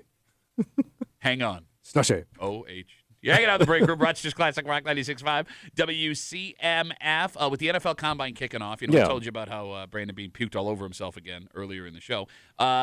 There is word that the NFL is considering allowing replay officials to throw flags after the play is over for non-football penalties. What would that be? For example, what happened in the Super Bowl between Stephon Diggs and Seahawks corner Josh Jobe, where Diggs was hit out of bounds and then punched in the face after the play, and there was no flag thrown. The referees didn't see it. So if this were to happen, the referees could then go back, look at the post play, see that Diggs was punched in the face, and throw a 15-yard personal flag penalty on the guy who did it. But the coach would have to throw a challenge Not flag? entirely sure if this would be automatically checked or a coach would have to throw a challenge flag. Okay. That hasn't been worked out yet. All right. But essentially, again, this would be a non. You could really start slowing this game down. That's what I'm saying here. Oh, yeah. All right, so both of you, bad idea? Yeah. Okay. Bad idea, Kimmy? Yeah. I mean, I don't. It sucks if it happens to your team. You know what I mean? And I would be so pissed if this was something that the Bills could have, potentially benefited from. But I just think it would make games almost unwatchable. Because you always make the point that everybody gets these bad calls. In the end, it's a kind of a wash. Yeah. I am a believer it evens out. Yeah. And I understand the irony after what happened in the Broncos playoff game, but yes. Most of But the time. Mike Ditka said you had 60 minutes to win that game. So. Well, they actually had 100 or 74 minutes. You just fed the wrong dog. It's not, he didn't say that. Yes, and he doesn't have a did. Southern accent. Yeah, he did when he was coaching in Nolan. Did not have that. I'm Southern Mike Ditka. Y'all. So past the point, I'm with you guys that this would slow the game down. Yeah. A lot of these penalties are open to interpretation by the Right. referees in the moment. All right. Right. Like, would a shove after the play be enough for a flag? Would a finger in a face that makes contact with a face mask accidentally be enough for a Get flag? into specifics. There are words that can be said that can draw personal foul flags. You wouldn't be able to go back and listen to those, Right. So that would be unaffected. This also feels like a gateway to post-play flags. I don't even know what you just said. Post-play flags on actual football stuff. Like being able to go back and re-examine a pass interference or a holding that wasn't called. But that could take 3-4 minutes. I agree with you. But it feels like once you open this door, Wow. then there's going to be people that start calling for that. And if there's an uncalled pass interference in a divisional or AFC championship game, well, now we have to do it. And now we're being able to throw review flags on uncalled penalties, which would make the game just a disaster. Yeah. This is a bad idea. Really bad I idea. think so. And I do think that up to a certain point, human error is a valuable part of Yeah, professional because sports. I'm sure they miss things almost every down, right? Like things are missed. Well, they make the argument, Kimmy, that you could call holding on every NFL play if you really Right. wanted. So I mean, like I mean, if you're gonna throw a flag or however they measure it every time. I mean, that's what you would have to do. Yeah. If the referees would be in charge of looking at what happened after a play, you're right. Yeah, it would never end. I feel like it would also take away some of the what's the word I'm looking for? Animosity between players. Oh. Why? Because they know they can't get away with anything? Well, or- look, I mean, like, arguments can lead to, Yeah. like, that. What led to Stephon Diggs getting punched in the face was jawing back and forth between two guys. If you're afraid that you're going to end up throwing a punch, you're going to stop jawing, and that kind of takes away the fun of the It's game. automatic. And what's that? And this, like, the verbal stuff. Yeah. Who cares? Let them talk. It doesn't mean anything. And, like, the celebrations and all that stuff, who cares? Well, the It's- celebrations, I'm with. Celebrations to me are the funniest. Yeah. thing But, I to mean, get in but trouble for. they, excessive, there's unsportsmanlike conduct. Yeah. It's not an It etiquette is class, silly. man. You're playing football. I agree with the celebrations. Look, man, I don't know. Maybe there's some really awful things Yeah. said that I you mean, have we've to heard Lots reflect. of grown-ass men that are beating the hell out of each we've other heard some for pretty 60 awful minutes. things said by players, right? But who cares? I It's mean- between these two dudes. No. Well, If no, two I mean, millionaires want to but call each other's names, I'm fine with that. What about their mothers? Their mothers aren't millionaires. Okay, you should never say mom. The mom stuff. I'll start throwing flags right in your big stupid face on the show. How you like that? You do horrible things to You my do. mother. No, she lets me. 252 WCMF. But Pat, Again, we're talking about the NFL is now considering allowing replay officials to throw flags for non-football acts after plays. Again, an example would be what happened with Stephon Diggs in the Super Bowl where the Seahawks corner Josh Jobe punched him in the face. The ref didn't see it. There was no flag called. With this, in theory, replay officials could go back, see that, and then throw a 15-yard personal foul penalty. Would it also just kind of ruin the game for you if you did start to realize like how much is missed, how much isn't called? Because like I guess you just assume that everything's going according to plan when you're watching the game, but like if they start to point out every little mistake, every little thing, like does it take away from like how the game's played? Yeah, it probably would. And nitpicking is not going to be entertaining. Well, but I would argue we've already gone through that. Like whatever sport you watch, whether it's hockey, football, basketball, baseball, slow motion replay. Yeah. A Travel. lot- exactly. Like it's travel in basketball. It's pass. I have no idea. Excuse me. What a pass interference is in the NFL anymore. I legitimately have no idea. How does hockey do it? So the big controversial one in hockey, they have replay too. Yeah. Goalie interference. I've watched The goalie interference? So Yeah. you're not Can't allowed. like sit on the goalie or like you know what I mean. But there's these weird nuanced little rules that they say they've explained 1,000 times. I've watched hockey my entire life. Yeah. I have played hockey. I cannot tell you what is or isn't goalie interference. So you mean like you're screwing with the goalie or the goalie screwing with like you? you're holding you're their screwing with the stick goalie. or Okay. something. You know No, what I mean? that- Like well, you're that's obvious. Yeah, Like, yeah. But like you're preventing them from Doing their job. Yeah. I'm just doing my job. You're not allowed to touch the goalie when a shot's coming in, but if you get pushed into the goalie, Yeah. that's okay, but the goalie has to be able to go this way. I will watch hockey games, and they'll review for goalie interference, and it's literally like just spin the wheel, and Oh, maybe all right. it's goalie interference. Okay. So Major League Baseball is making a major change this year with the ABS system. You familiar with this? No. Automatic balls and strikes. They've been testing it across the street. Wait, so they don't have a ref? So they will have an Yeah. umpire. Yeah. It's called an umpire. Ref, whatever. You dumbass. Guy behind the other guy. Thank you. They've been testing it at what is now ESL Ballpark Right. in minor league baseball games. Here's how it works. Right. The umpire is there calling balls and strikes. All right. If a pitcher or a batter believes that that ball should have been a strike or vice versa, they touch the top of their heads, and it automatically goes to the Jumbotron. All right. Within 5 seconds, it will show a replay of the ball and tell you if it was in the strike zone or out of the strike zone. Oh, okay. And you will get X amount of those challenges a But game. it sounds like it's quick. It is.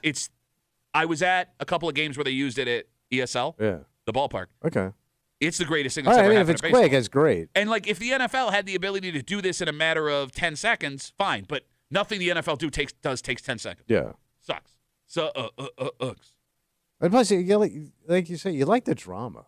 There One of the is- greatest things about baseball is when everybody's screaming at the plate. Well, I mean, Or melting down. I mean, it's fun to watch. it is great unless it affects your team and costs you major. I understand, but as a casual fan, I just find it all entertaining. You're not even a casual fan. When's the last time you watched any baseball? Like a whole game? I'm just saying even moments of a baseball game. I didn't see any of the Blue Jays. Kid from Rochester. We talked about it every day on the show. I was living my 10-year-old boy fantasy. Maybe that's what ruined Let me it. try that again. Boy, fantasy I had as a 10-year-old boy. Yeah. I did not watch You didn't it. watch a moment of it. No. Okay. And I like the Dodgers. No, you don't. You like Chavez Ravine. Yes, I do. Everybody hates the Dodgers. Of course you like the Dodgers. Yeah. At least they're American. Man. Yeah. All those American players that play for the Dodgers. You know, as we're talking about sports, let's go from professional to amateur. And when I say amateur, I'm not talking Olympics. Yeah, what are you talking about? I'm talking about our kids. Oh. A new study has revealed what we are spending as parents on kids who play travel sports. And I'll tell you right up front, it's pants-crappingly scary. Yeah. Like, I just crap my pants. It's a salary. It's a yearly salary for some of these sports. Have you got a yeah. couple of kids playing? Yeah, absolutely. If you're serious? Absolutely. Which leads us to what one dad locally has decided to do to try and save money. Good. And I will say this. I'm an acquaintance of this man. I know this man. I did not hear this from him. It has caused such a wave in the hockey community. It has spread from parent to parent to Right, parent. like a virus. Yes. What his idea is to save thousands of dollars every year to get his kids to not play this sport. Oh. And I'll explain everything next here at the break room. Let's see that.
Kids are expensive. Oh, too much. We're not breaking news there. They drain you. So it used to be that parents wanted their kids involved in every activity they were interested in because it made them well-rounded. Yeah. But now, every one of those sports or clubs your kid is in comes with a massive price tag. And that's a tag that some parents are desperate to get rid of. So what do you do? So desperate, in fact, that one man has decided to play a little financial game with his kids, spending money on his children to try and prevent spending more money on his children. How's that work? You're hanging out in the break room, Rochester's Classic Rock 96.5, WCMF right now. Yeah. You can log on to WCMF.com, and for your chance to win tickets to see Dave Matthews Band July 22nd at Darien Lake Amphitheater. Tickets are on sale right now at Ticketmaster.com. Did you know What's that? the average travel sports parent in America will spend around $9,000 Wait. per child on their sport this year? 9G. Oh, just in a year. 9G. Okay. I'll How say do you do that? I'll say it again. $9,000 per kids on average annually for travel sports. That is a 50% increase since 2019. And you ask how you do that. You guess. Okay, well, here's how. League fees, equipment, hotels for travel, gas, food, off-season training, camps for your kids, travel sports, whatever sport your kid plays, if they are playing that sport at a travel level, has become a 12-month-a-year racket that just drains your bank account. Jeez. Yeah. Because I remember like travel sports when we were kids, they were seasonal. Like, yes, it was a commitment, but you weren't doing it all year round most of the time. And when you You traveled, weren't training. well, you went to Syracuse, Buffalo. Maybe you went to Sure, Toronto. yeah, That maybe was you it. took a couple longer trips. But when you say what- training, yeah. like, are you paying like a trainer to like train your kid in the off season? I don't pay like a one-on-one trainer, but there are kids who do. Yeah. That's got to be a fortune. Yeah, man. Yeah. Yeah.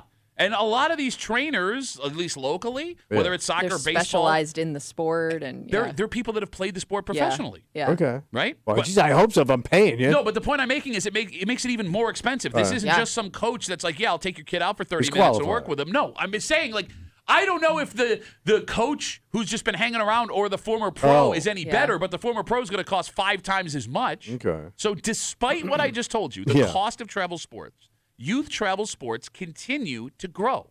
Last year, the youth travel sports industry in America The whole thing. generated $40 billion with a B. That's going to be like the economy of like Vietnam. Can you Google what national economies are under $40 billion? I bet you there's a few of them, right? Some busted ass country. That's what we are spending on youth travel sports annually in America. Parents can feel stuck. Yeah. You know you can't afford it, but you sacrifice things you want for yourself. You take on second jobs. You don't want to take an opportunity away from your kid if this is something they really Yeah, want but to you do. got to be exhausted and broke. You do. Yeah, it is. It is. And I know that every travel sports parent listening is nodding their head along with this, going, yeah, genius. Ooh, who cares? We all know we're going through this. And you're stressed, and I understand. I'm in your same boat. Right. Right? I feel your pain. What you would have to do to save yourself is either have your kid tell you Cut one of these kids loose. or have your kid look at you and say, I don't want to do this anymore. All right. Which leads to this idea. Before we get there, Kimmy, do we have countries that have less than... It gives a general, it says primarily consisting of developing nations in Africa, Asia, and the Caribbean, often characterized by small populations. Okay, and they don't have travel sports, that's for sure. Yeah. So with the idea that you would need your kid to tell you, I don't want to do this anymore to save you this money, there is a hockey dad that I know that has come up with a plan. Great. He has multiple kids that play travel hockey. And I don't know how you parents that have multiple kids that play travel sports Just do getting this. them there. Tryouts for next year are in 6 weeks. And he has offered each of his children $1,000 cash Buyout. to not play hockey next year. Take the money. So the kids are, I believe, ages like 10 to 16. Wait, he's going to give a 10-year-old a Giola? He told each of them, no strings attached. You can spend the money on whatever you want. I will hand you the cash. This is brilliant. If you don't want to play hockey, I will hand you $1,000. The phone number is 252-WCMF, 252-9263. By the way, this has caused such a, in the travel hockey world sure. that I live in that I know the guy, but I didn't hear it from him. I heard it from 3 other parents who heard it Okay. from other parents. So what's the parents say? Are they happy or they So- think I it's always kind of brilliant? thought this was driven more by parents than the kids. No, the idea that he's going to give him $1,000 to not play. Well, I'm just saying, like, you got your kid. I would think, like, it's mostly parents pushing their kids into those higher levels of the sport. Yes and no. There are parents that will do that. Yeah. But they may regret it later. But I mean, Kimmy, now all sports are funneling kids into travel All right. sports. All right. So Yeah. the phone number is 252-9263. 252 WCMF. You asked how parents feel. Yeah. They're split. All right. There are some parents I've talked to that see this as a genius move because it tests your kid's dedication There to you their go. sport. That's a great idea. Oh. There are other So parents. they're like, yeah, sure. Exactly. Hand it over. That would have been me. There are other parents that are arguing when you dingle that much money in front of your kid, even if they love the sport, they're going to take the money and you're Yeah. taking an opportunity Still away from works. them. All right. Do you guys think this is a good idea? Yes. Because I think it's over. I think Well- it's too much. It's too much training. It's too much repetition. Okay. It's a grind for these kids. Some of these kids have got to get, by the time they're 17, 18, they got to be burnt out. Yeah, no, I mean, you're seeing that. So right now, I believe 60 to 70% of kids that play travel sports quit by 13. Maybe that was girls. But, like, yeah, the burnout factor is huge. Yeah, right? because it's a job. But these kids also feel this pressure that they've done it their whole lives. They don't want to disappoint But their the teammates. pressure's coming from the parents. Sometimes. Yeah. Or oh yeah. right. Sometimes. I mean, there's pressure coming from all sides. There's coaches, there's Yeah. teammates, And there's here's the friends. thing. What percentage of these people are going to go anywhere with what they're doing? And that's the irony of this, right? I mean, even college. Yes. Well, like, let's say that you get a D1 scholarship. Most of the time, if your kid plays high-end travel sports, whatever sport it is, you've already covered the cost of college in what you spent on travel and yeah. training. Okay, So it's a there you go. loss leader. Right. And yes, there are kids that will go pro. But, like, if we talk about hockey, which is the one I'm the most familiar Right. with, there are 9 men in the last 25 years that have played a game in the NHL from Rochester, and that's a hell of a lot for our town. Yeah. Haley Wynn just won a gold medal with the U.S. women's hockey team. Wonderful. She's not going to recoup the money that her parents spent on travel hockey, and No, I get because that like even if she played women's professional which hockey, she does, yeah. Okay, so it's not a lot of money, You make $50,000 to $70,000 a year. right? You know, a standard salary. And here's the thing: yes, she gets the experience, and it's wonderful for her, and it's amazing. Pretty cool job. But that's one girl Right. out of Right. Out of thousands the- in Rochester Yeah. that have played this sport. So I don't. Yes, there are parents that have this. It's gone fantasy. too far. It really has. No, I agree with you, but yes, there are parents that are pushing their kids to this. Yeah. I think it's a fewer number of parents than you think. It's the other pressures that are keeping Okay. them in it. My fear would be, and just knowing myself as a teenager, if I was offered this money, I'm absolutely taking it, and I'm getting so lazy because part of like that commitment to those sports is what got me out and doing things and staying busy. And I just wonder what I would have replaced that with Drugs. as a teenager. Sex, You know, alcohol. like I would have sat in front of the computer for hours, like building my MySpace and see. I don't know, like what I would have done. That was like an active activity after like losing something like that. No, she's right. I mean, if my daughter stops playing hockey, she's going to be playing flag football for Aquinas this spring. But, like, you're right. That's Yeah. I don't 8 know if I months of would the have year, like she's not replaced moving. it with like a lesser sport because I probably would have been like, what's the point? So I don't know. I don't know what your kid would do if they quit completely. all right. We got Instagram messages coming in. Again, the average parent that has kids in travel sports will spend $9,000 soup to nuts this year per kid on travel sports. There is a hockey dad in the area whose name will remain private, who has offered each of his kids who play hockey $1,000 to not play hockey next year. And by the way, kids, you could hold out. You'll Yeah. get $1,500. Negotiate for more. Eric writes us, I have 3 kids playing hockey. Whenever one of them complains about going, I beg them to quit. It would really make my life easier. Obviously kidding, but youth sports is broken and something has to It's broken. give. It sounds like he's doing pretty good. Youth sports isn't the problem. Sounds like youth sport is making a ton of money, No, man. youth sports doing great, Oh, but yeah. it's killing every mom and dad. Be careful what you wish for there, though, because there are activities outside of sports that could still be expensive. I mean, maybe you're not spending that much, but I think like whatever your kid's into, I mean, depending on how into it they get, it's still not cheap. I don't know, man. Like, short of riding a horse. Like, in all seriousness, like, you know, what activity, skiing, I still look at skiing as a sport. Yeah. Like, what club I could send my daughter to Europe for like a That's semester true. for what we spend on hockey. It's Yeah. insane. It is insane what this costs. Unless they got involved in something that there would be a payoff as an adult. Like they could parlay that into a business. Well, Or like a skill that they could sell all right, hold on. outside of trying to like becoming a professional athlete. There is a benefit as an adult to Being sports. a teammate. I understand that. No, But- you don't, because you never played Well, sports. yeah, your teamwork and all that. discipline. Yes, but you could get that. You don't need this level of competition and training to get what you're talking about. No, you're right. You're right. You could play multiple sports all year and get that locally and get teamwork and competition and, commitment. But that might be the bigger problem. Or try religion. That might be the bigger problem, which you brought up. Because you're right. There is a way to get this without spending $9,000. Right. But we have gotten to a point, and I ask myself this on a pretty regular basis, like how we got to where we are right now with youth sports. The barrier to entry to every sport your kid wants to play is so high now. Like there is house hockey. You familiar with house?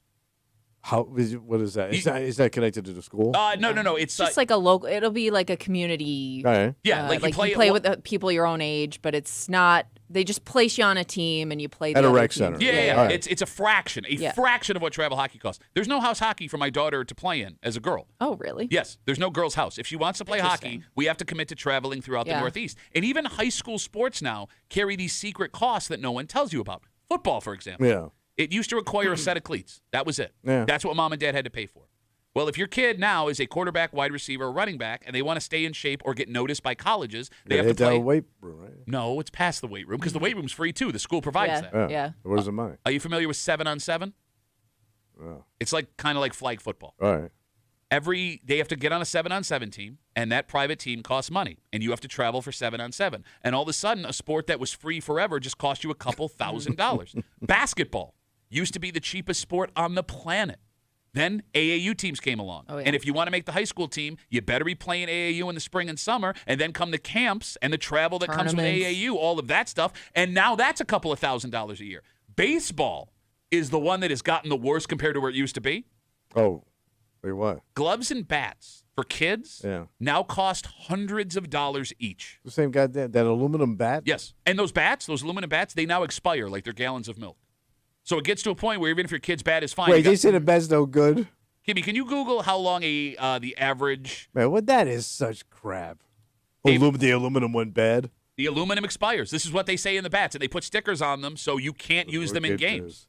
Same with my kid's hockey helmet. Oh, my God. But 1 to 2 full seasons. Okay, so and those bats cost $400, $500, $600, $700. No. Yes. A goddamn bat? Yes.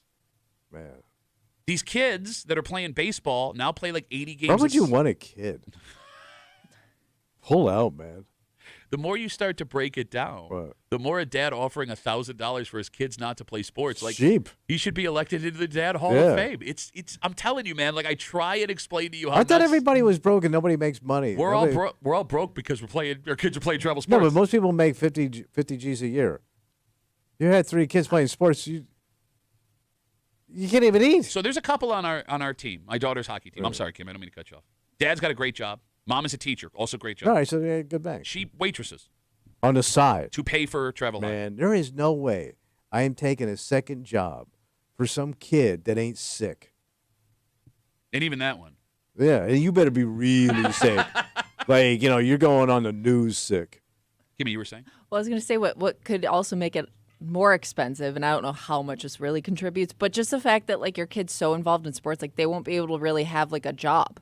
Like a part-time job, right? Because their sports are taking up so much of their time that like they don't get like that part-time job experience that a lot of teenagers had before. No, you're just right. Based on the fact that they had time in between sports seasons and stuff to pick up those types of jobs. You're absolutely right, and I think the cruelest part of all of this, when it comes to the kids and how it makes them feel, I do often wonder how many kids, when it comes to travel baseball, softball, hockey, AAU basketball, whatever, keep doing it because they think that's what they have to do. Yeah, probably. And it's also, as a kid, like if your friends are doing it and you don't want to play like the lesser level if they're all up doing like travel sport. Like it's keeping up with your friends and not wanting to be left behind. Yes. Yeah, be left behind. Exactly. Like my daughter, every year they have tryouts every single year, and you guys know it's the worst week of the year because my daughter is just a freaking mess all week long because she wants to play with her friends. Right. Yeah. Right. And like There's a lot of pressure there. But here's the thing, man. Here's the thing. If she doesn't make the team that she wants to make,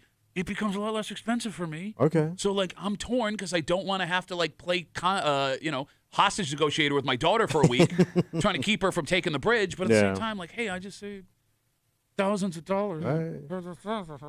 You know what the craziest part is? What? You know how nuts my life is with my daughter and hockey. And I know I'm not complaining. I know a lot of parents are in the same boat right now. She's not even on the most elite team she could be on. Thank God she got my athletic genetics. So she's not top. The team There's so many levels. There's a team above the team she plays on now where they are literally in another city in the Eastern Seaboard every single weekend. Cleveland, Detroit, So you have to Boston, fly? D.C. There are teams that fly. We were supposed to have a tournament in Chicago this year that got canceled. Thank God. We would have to fly to it. There are teams that go play it. Like, okay, baseball right now, there are travel baseball teams that are flying to Florida for the good weather. Yeah. Kind of like that one. It costs money. I know. At least I get to go to Florida, not Chicago in the dead of winter. I got friends down there. You got friends in Chicago. You have family in Chicago. Yeah, it's cold. Yeah, even if your kid plays high school baseball, to your point, like, don't all these teams up here travel somewhere south every spring break? And you're paying for it. Yeah. Now, where are you going with all this stuff, man? Your ass ain't going nowhere. Well, I mean, it's almost like you have to if you want to play the No, sport. But I mean, like, I know the kids got dreams and whatever. Even I thought we were going to be on Johnny Carson. How'd that work out? He was dead before I started doing comedy. So. Well, he wasn't dead He before was you. dead. He was not. dead. He was not he was dead. dead, and he was buried in the ground. He was rotting. It was over. Well, no, like, all right. To your point, We were travel comedians. yeah, we were. And we couldn't feed ourselves. It was costing us $9,000 a year to make a Oh. living. Well, but like, all right, my daughter's 15. My daughter, everyone be cool because she's in school right now.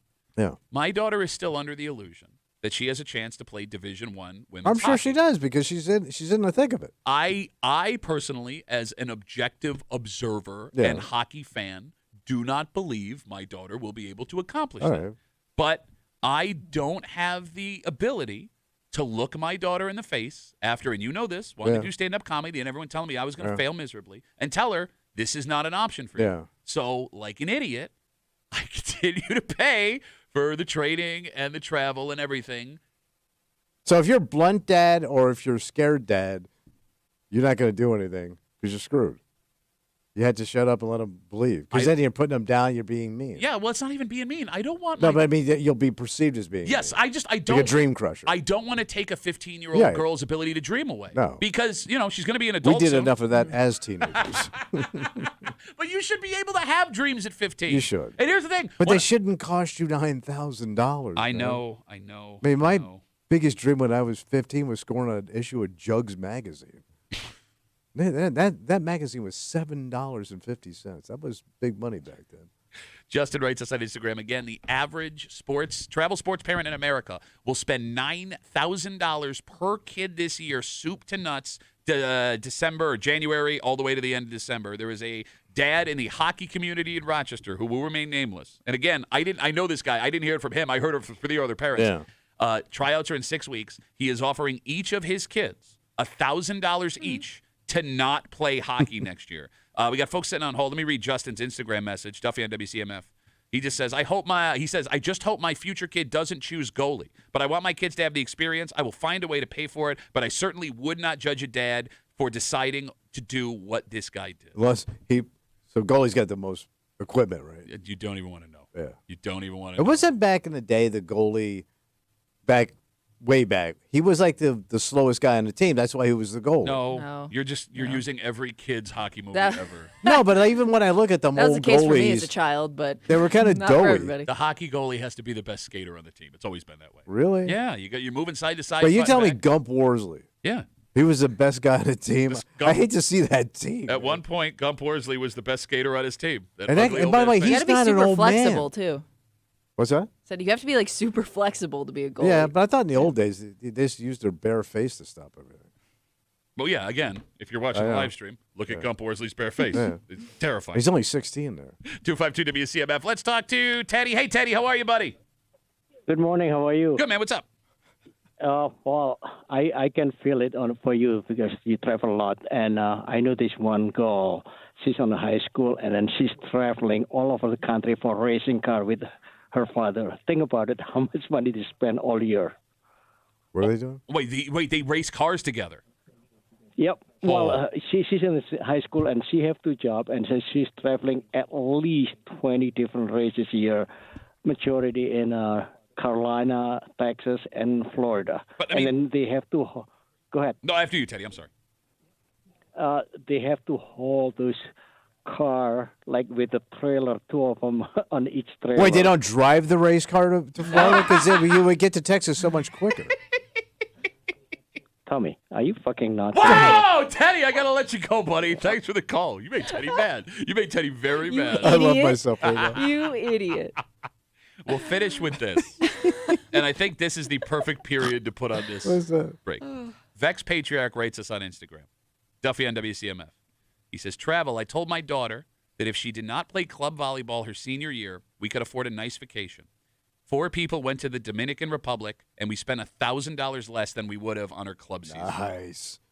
But And by the way, all the beer you want because it's all included in the price. But a family of 4, 4. all inclusive, was $1,000 less than And what her. a beautiful vacation. All right. Life is a prison.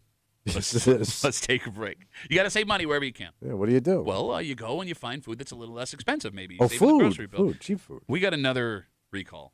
Yeah. And again, it's not your imagination. Food recalls have become way more common than they were in Or is the this past. one of the nitpicky ones? Well, I'm going to let you decide. I would argue no. Okay. Because not only is this super dangerous, it's the worst item that could be potentially in the worst food possible. We'll explain to you what you'd be rolling the dice on not bringing this back next here in the break room. Let's see CMF.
every day is a gamble. Oh, sure. And even when it comes to stuff like this, right? You're going to gamble the time it would take to go get back what you need to get back, or the money you're going to throw away by just disregarding it. Okay. Versus the potential danger you're in. Yeah. I don't know how you'll feel about this, but I would say definitely worth getting your money back. You're hanging out in the break room. Rochester's Classic Rock 96.5. WCMF. We have another national food recall. Yeah. And as we say every time these come up, it is not your imagination. Over the last year and a half, there have been way more food recalls than we've been used to in the past. 3 million pounds of chicken fried bagged frozen rice have been recalled. Chicken fried Frozen rice in a bag. Okay. Sounds good. Yes. Have been recalled for potential hunks of glass in it. Oh, okay. Hunks. That's Hunko glass. That's alarming. So, quote, the chicken fried rice has been recalled due to the fact it could be contaminated with glass chunks. Chunko glass. Glass. In America, the chicken fried rice was sold at Trader Joe's. Okay. So if you are a Trader Joe's shopper and you bought chicken fried rice, you might want to Google what you should be looking for to ensure you don't ingest, once again, chunks of glass. They also recalled chunks of glass because they're finding pieces of fried chicken. That's a bag of glass. Chunks of glass. Tommy? Yeah. Are you returning the bag of chicken fried rice for hunks of glass? Yeah. Okay. Kimmy, how about you? I don't know if I'm returning it. I'm probably just throwing it away. Well, it's Trader Joe's, though. It could be expensive. Yeah, probably not. All right, but I may have not the gonna eat it, intention. I may have the intention to return it, but it's probably never getting returned. So you know what my favorite part of this article is, right? So it gives you all the information, like where it was sold, what it looks like, all this stuff. So there's an article, there's a section of the article entitled, "What Will Happen If You Chew on Glass?" Oh, yeah. What is the potential hazards of me swallowing chunks of glass? This is real. I'm going to read your quote. So people are like, if I do risk it, what happens? All right, so if you were unaware what happened if you chewed on hunks of glass. Yeah. Quote, "If you accidentally chew on glass, it will likely cause cuts in your mouth, slice your tongue, cheeks, and lips. Slow down, Your writing this down. insides. Which would bleed heavily. Not to mention it could result in broken teeth and internal bleeding from the glass cutting your stomach lining." And don't even get me started on your dumps. Are you talking about bags of dumps? Dumps of glass? Chunko dumpo. All right, serious question. Let's say I ate this bag of chicken fried rice before the recall happened. Yeah. And I swallowed a bunch of glass. Okay. You're like, this is crunchier than normal. Well, let's say, Kimmy, you know how it is. Like something, you know how I eat like a duck sometimes. I'll just take it down. Okay. All right. What? No, I'm fine. No, it's fine, okay. It's not even Saturday night. If I now Like if you feel okay. I've understood I've now ingested hunks of glass. Oh, I feel good. Do I have to go to the hospital to get that taken out of me, or does that pass through me? I don't think you'll want it to pass through you because it'll You probably rip it'll rip your butt open. I actually don't know what they do because if they pump your stomach, it could cut you the other way. So like when a kid, They must have right? something to extract it, like metal. No, I think they cut you open. Unless you're. Can you Google? Will your stomach acid dissolve glass? But it's a big guess no. piece. Well, it's a hunk. chunko. It's a chunko glass. Chunko glass. Chunko glass. Well, so here's the thing. Like, if kids ingest batteries, they have to go in and surgically remove those batteries. So it might be the same thing You for can't glass. sit in there. Oh. No, it's not going to dissolve glass. So so I would have to have surgery to have the glass removed from my stomach. God, they'd have I to cut think open your so. stomach. To get the glass, bro. Oh. To get the glass, and then they got to fix the holes in the lining of your stomach, right? You can't just let that just How do you stitch a stomach? very carefully. Quickly, I hope. Oh, God, that's giving me the skeevies. How does this happen? I don't know. How do hunks of glass get into bags of fried rice? What What is near the bags of fried rice that nobody noticed? Hey, Yeah. there's a whole bunch of broken So glass. something broke and fell into the vat Like, where was they someone- make it? But they didn't hit stop immediately? Yeah, they go, hey, man, I think we got a problem here. I'm hearing something on the grinder. Like, was somebody hammering bottles of Dr. Oh. Pepper and just like, oops, we lost one. Well, don't tell Steve. I want to go home today. Yeah, true. 252 WCMF again, if you're just joining us. 3 million pounds of bagged chicken fried rice from Trader Joe's have been recalled after they say there is risk of contamination with chunks of glass. If you have it, you can bring it back to the Trader Joe's there. Again, Google just to make sure this is the food that you bought. Yeah. And again, the article clearly states you should not eat chicken fried rice with hunks of glass in it, and then they then list what will happen if you eat glass. You will not feel Okay. good. So it sounds like if you did, they'd take an X-ray Okay. to locate the glass. Okay. And then they'd monitor your symptoms from that point on. They may use an endoscope to remove it from the stomach. Surgery is only required if the glass if they see that it's like Cutting you open. Like if it stuck in cut there? something, yeah. So there is. They or get- cannot pass safely. Do you So know I'm what- guessing if it's like a big chunk, they're probably going to remove They it. use probably that claw they use to get the toys out of the machine. I know you're making a joke. Do you know what an endoscope is? No. It's an arm that goes down your throat. So you'd be used to it. But like it has to it's like the most ridiculously painful looking Ew. thing. And I get you're going to get glass so it's worth it. So it goes down your throat to see where it's at? No, 'cause to like it's a actually scope? grab yeah, Oh. and How do you know? Oh, did you do this? No, I just know what an endoscope looks like. Oh. It said endoscope, right? Yeah. Well, I'd rather have that than them cut me open. Yeah, it says if the glass is small and already in your intestines and you have no symptoms, they may they may approach it with like a wait and see. But then you got to make sure you passed it. Yeah. Yeah. So that means you got to check your dump. Dump a glass. Dumbo glass? Here's So you had to wait to hear a clank in the toilet? well, no, because it would be in your stool, Oh, so you yeah. probably Yeah. wouldn't even hear it. I guess my concern would be how much blood is too much blood if I'm passing the glass, because there's an acceptable amount of blood at some point, right? In your stool? Or just I in guess if general? it's Just in already general, in there. your stool. Bloody Dumps. One of the worst British musicals. Bloody Dumps. Bloody Bloody Dumps. Bag of glass.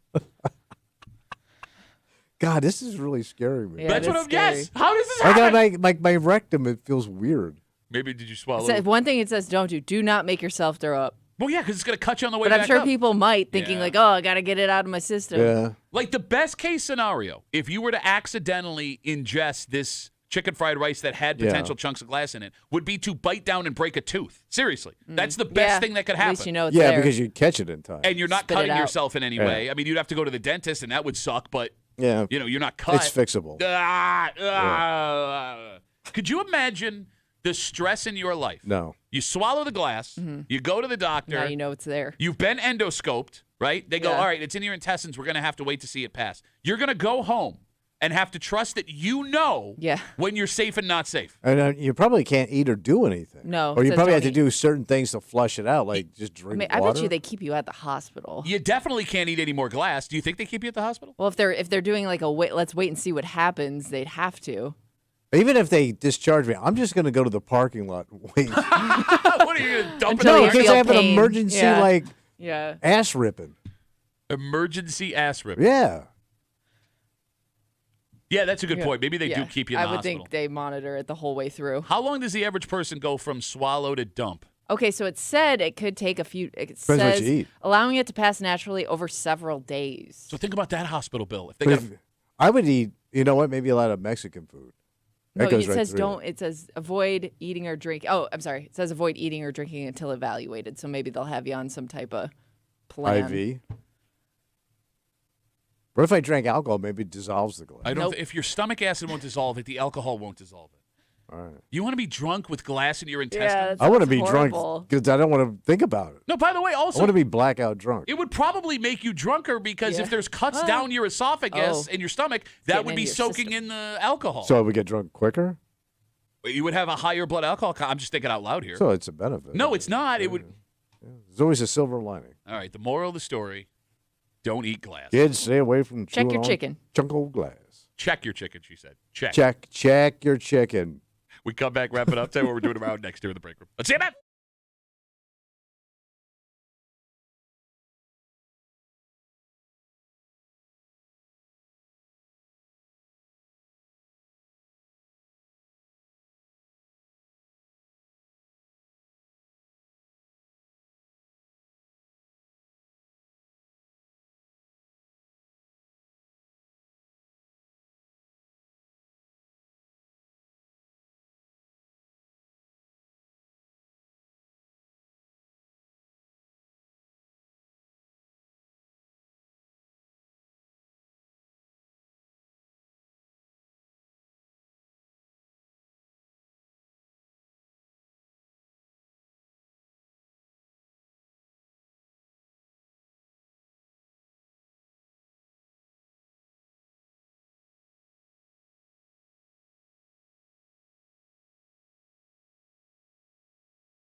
That's going to be Rapperoo. Howdy on Hub Day Rapper. For a Wednesday Break Room CMF tonight. What's tonight? Your Buffalo Sabres pick Come the season on, back up. boys. Yeah, come on. We're in the first wild card spot right now. 7 o'clock puck drop live against the New Jersey Devils right here on 96.5 WCMF. It should be a pretty good game. Oh, hell yeah. It'll be interesting to see the guys. The Sabres had 2 Olympians, how they're able to play tonight after playing in that tournament. They're dragging ass. Both of them went deep in the tournament. Okay. Tage Thompson in the gold medal game, Rasmus Dahlin into the second to last game there.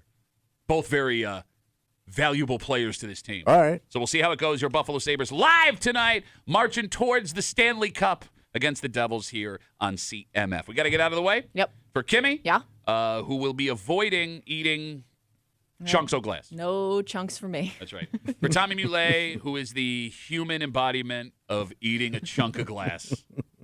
My name is Pat Duffy. We will see you tomorrow morning back here in the break room at 6 a.m. on 96.5 WCMF.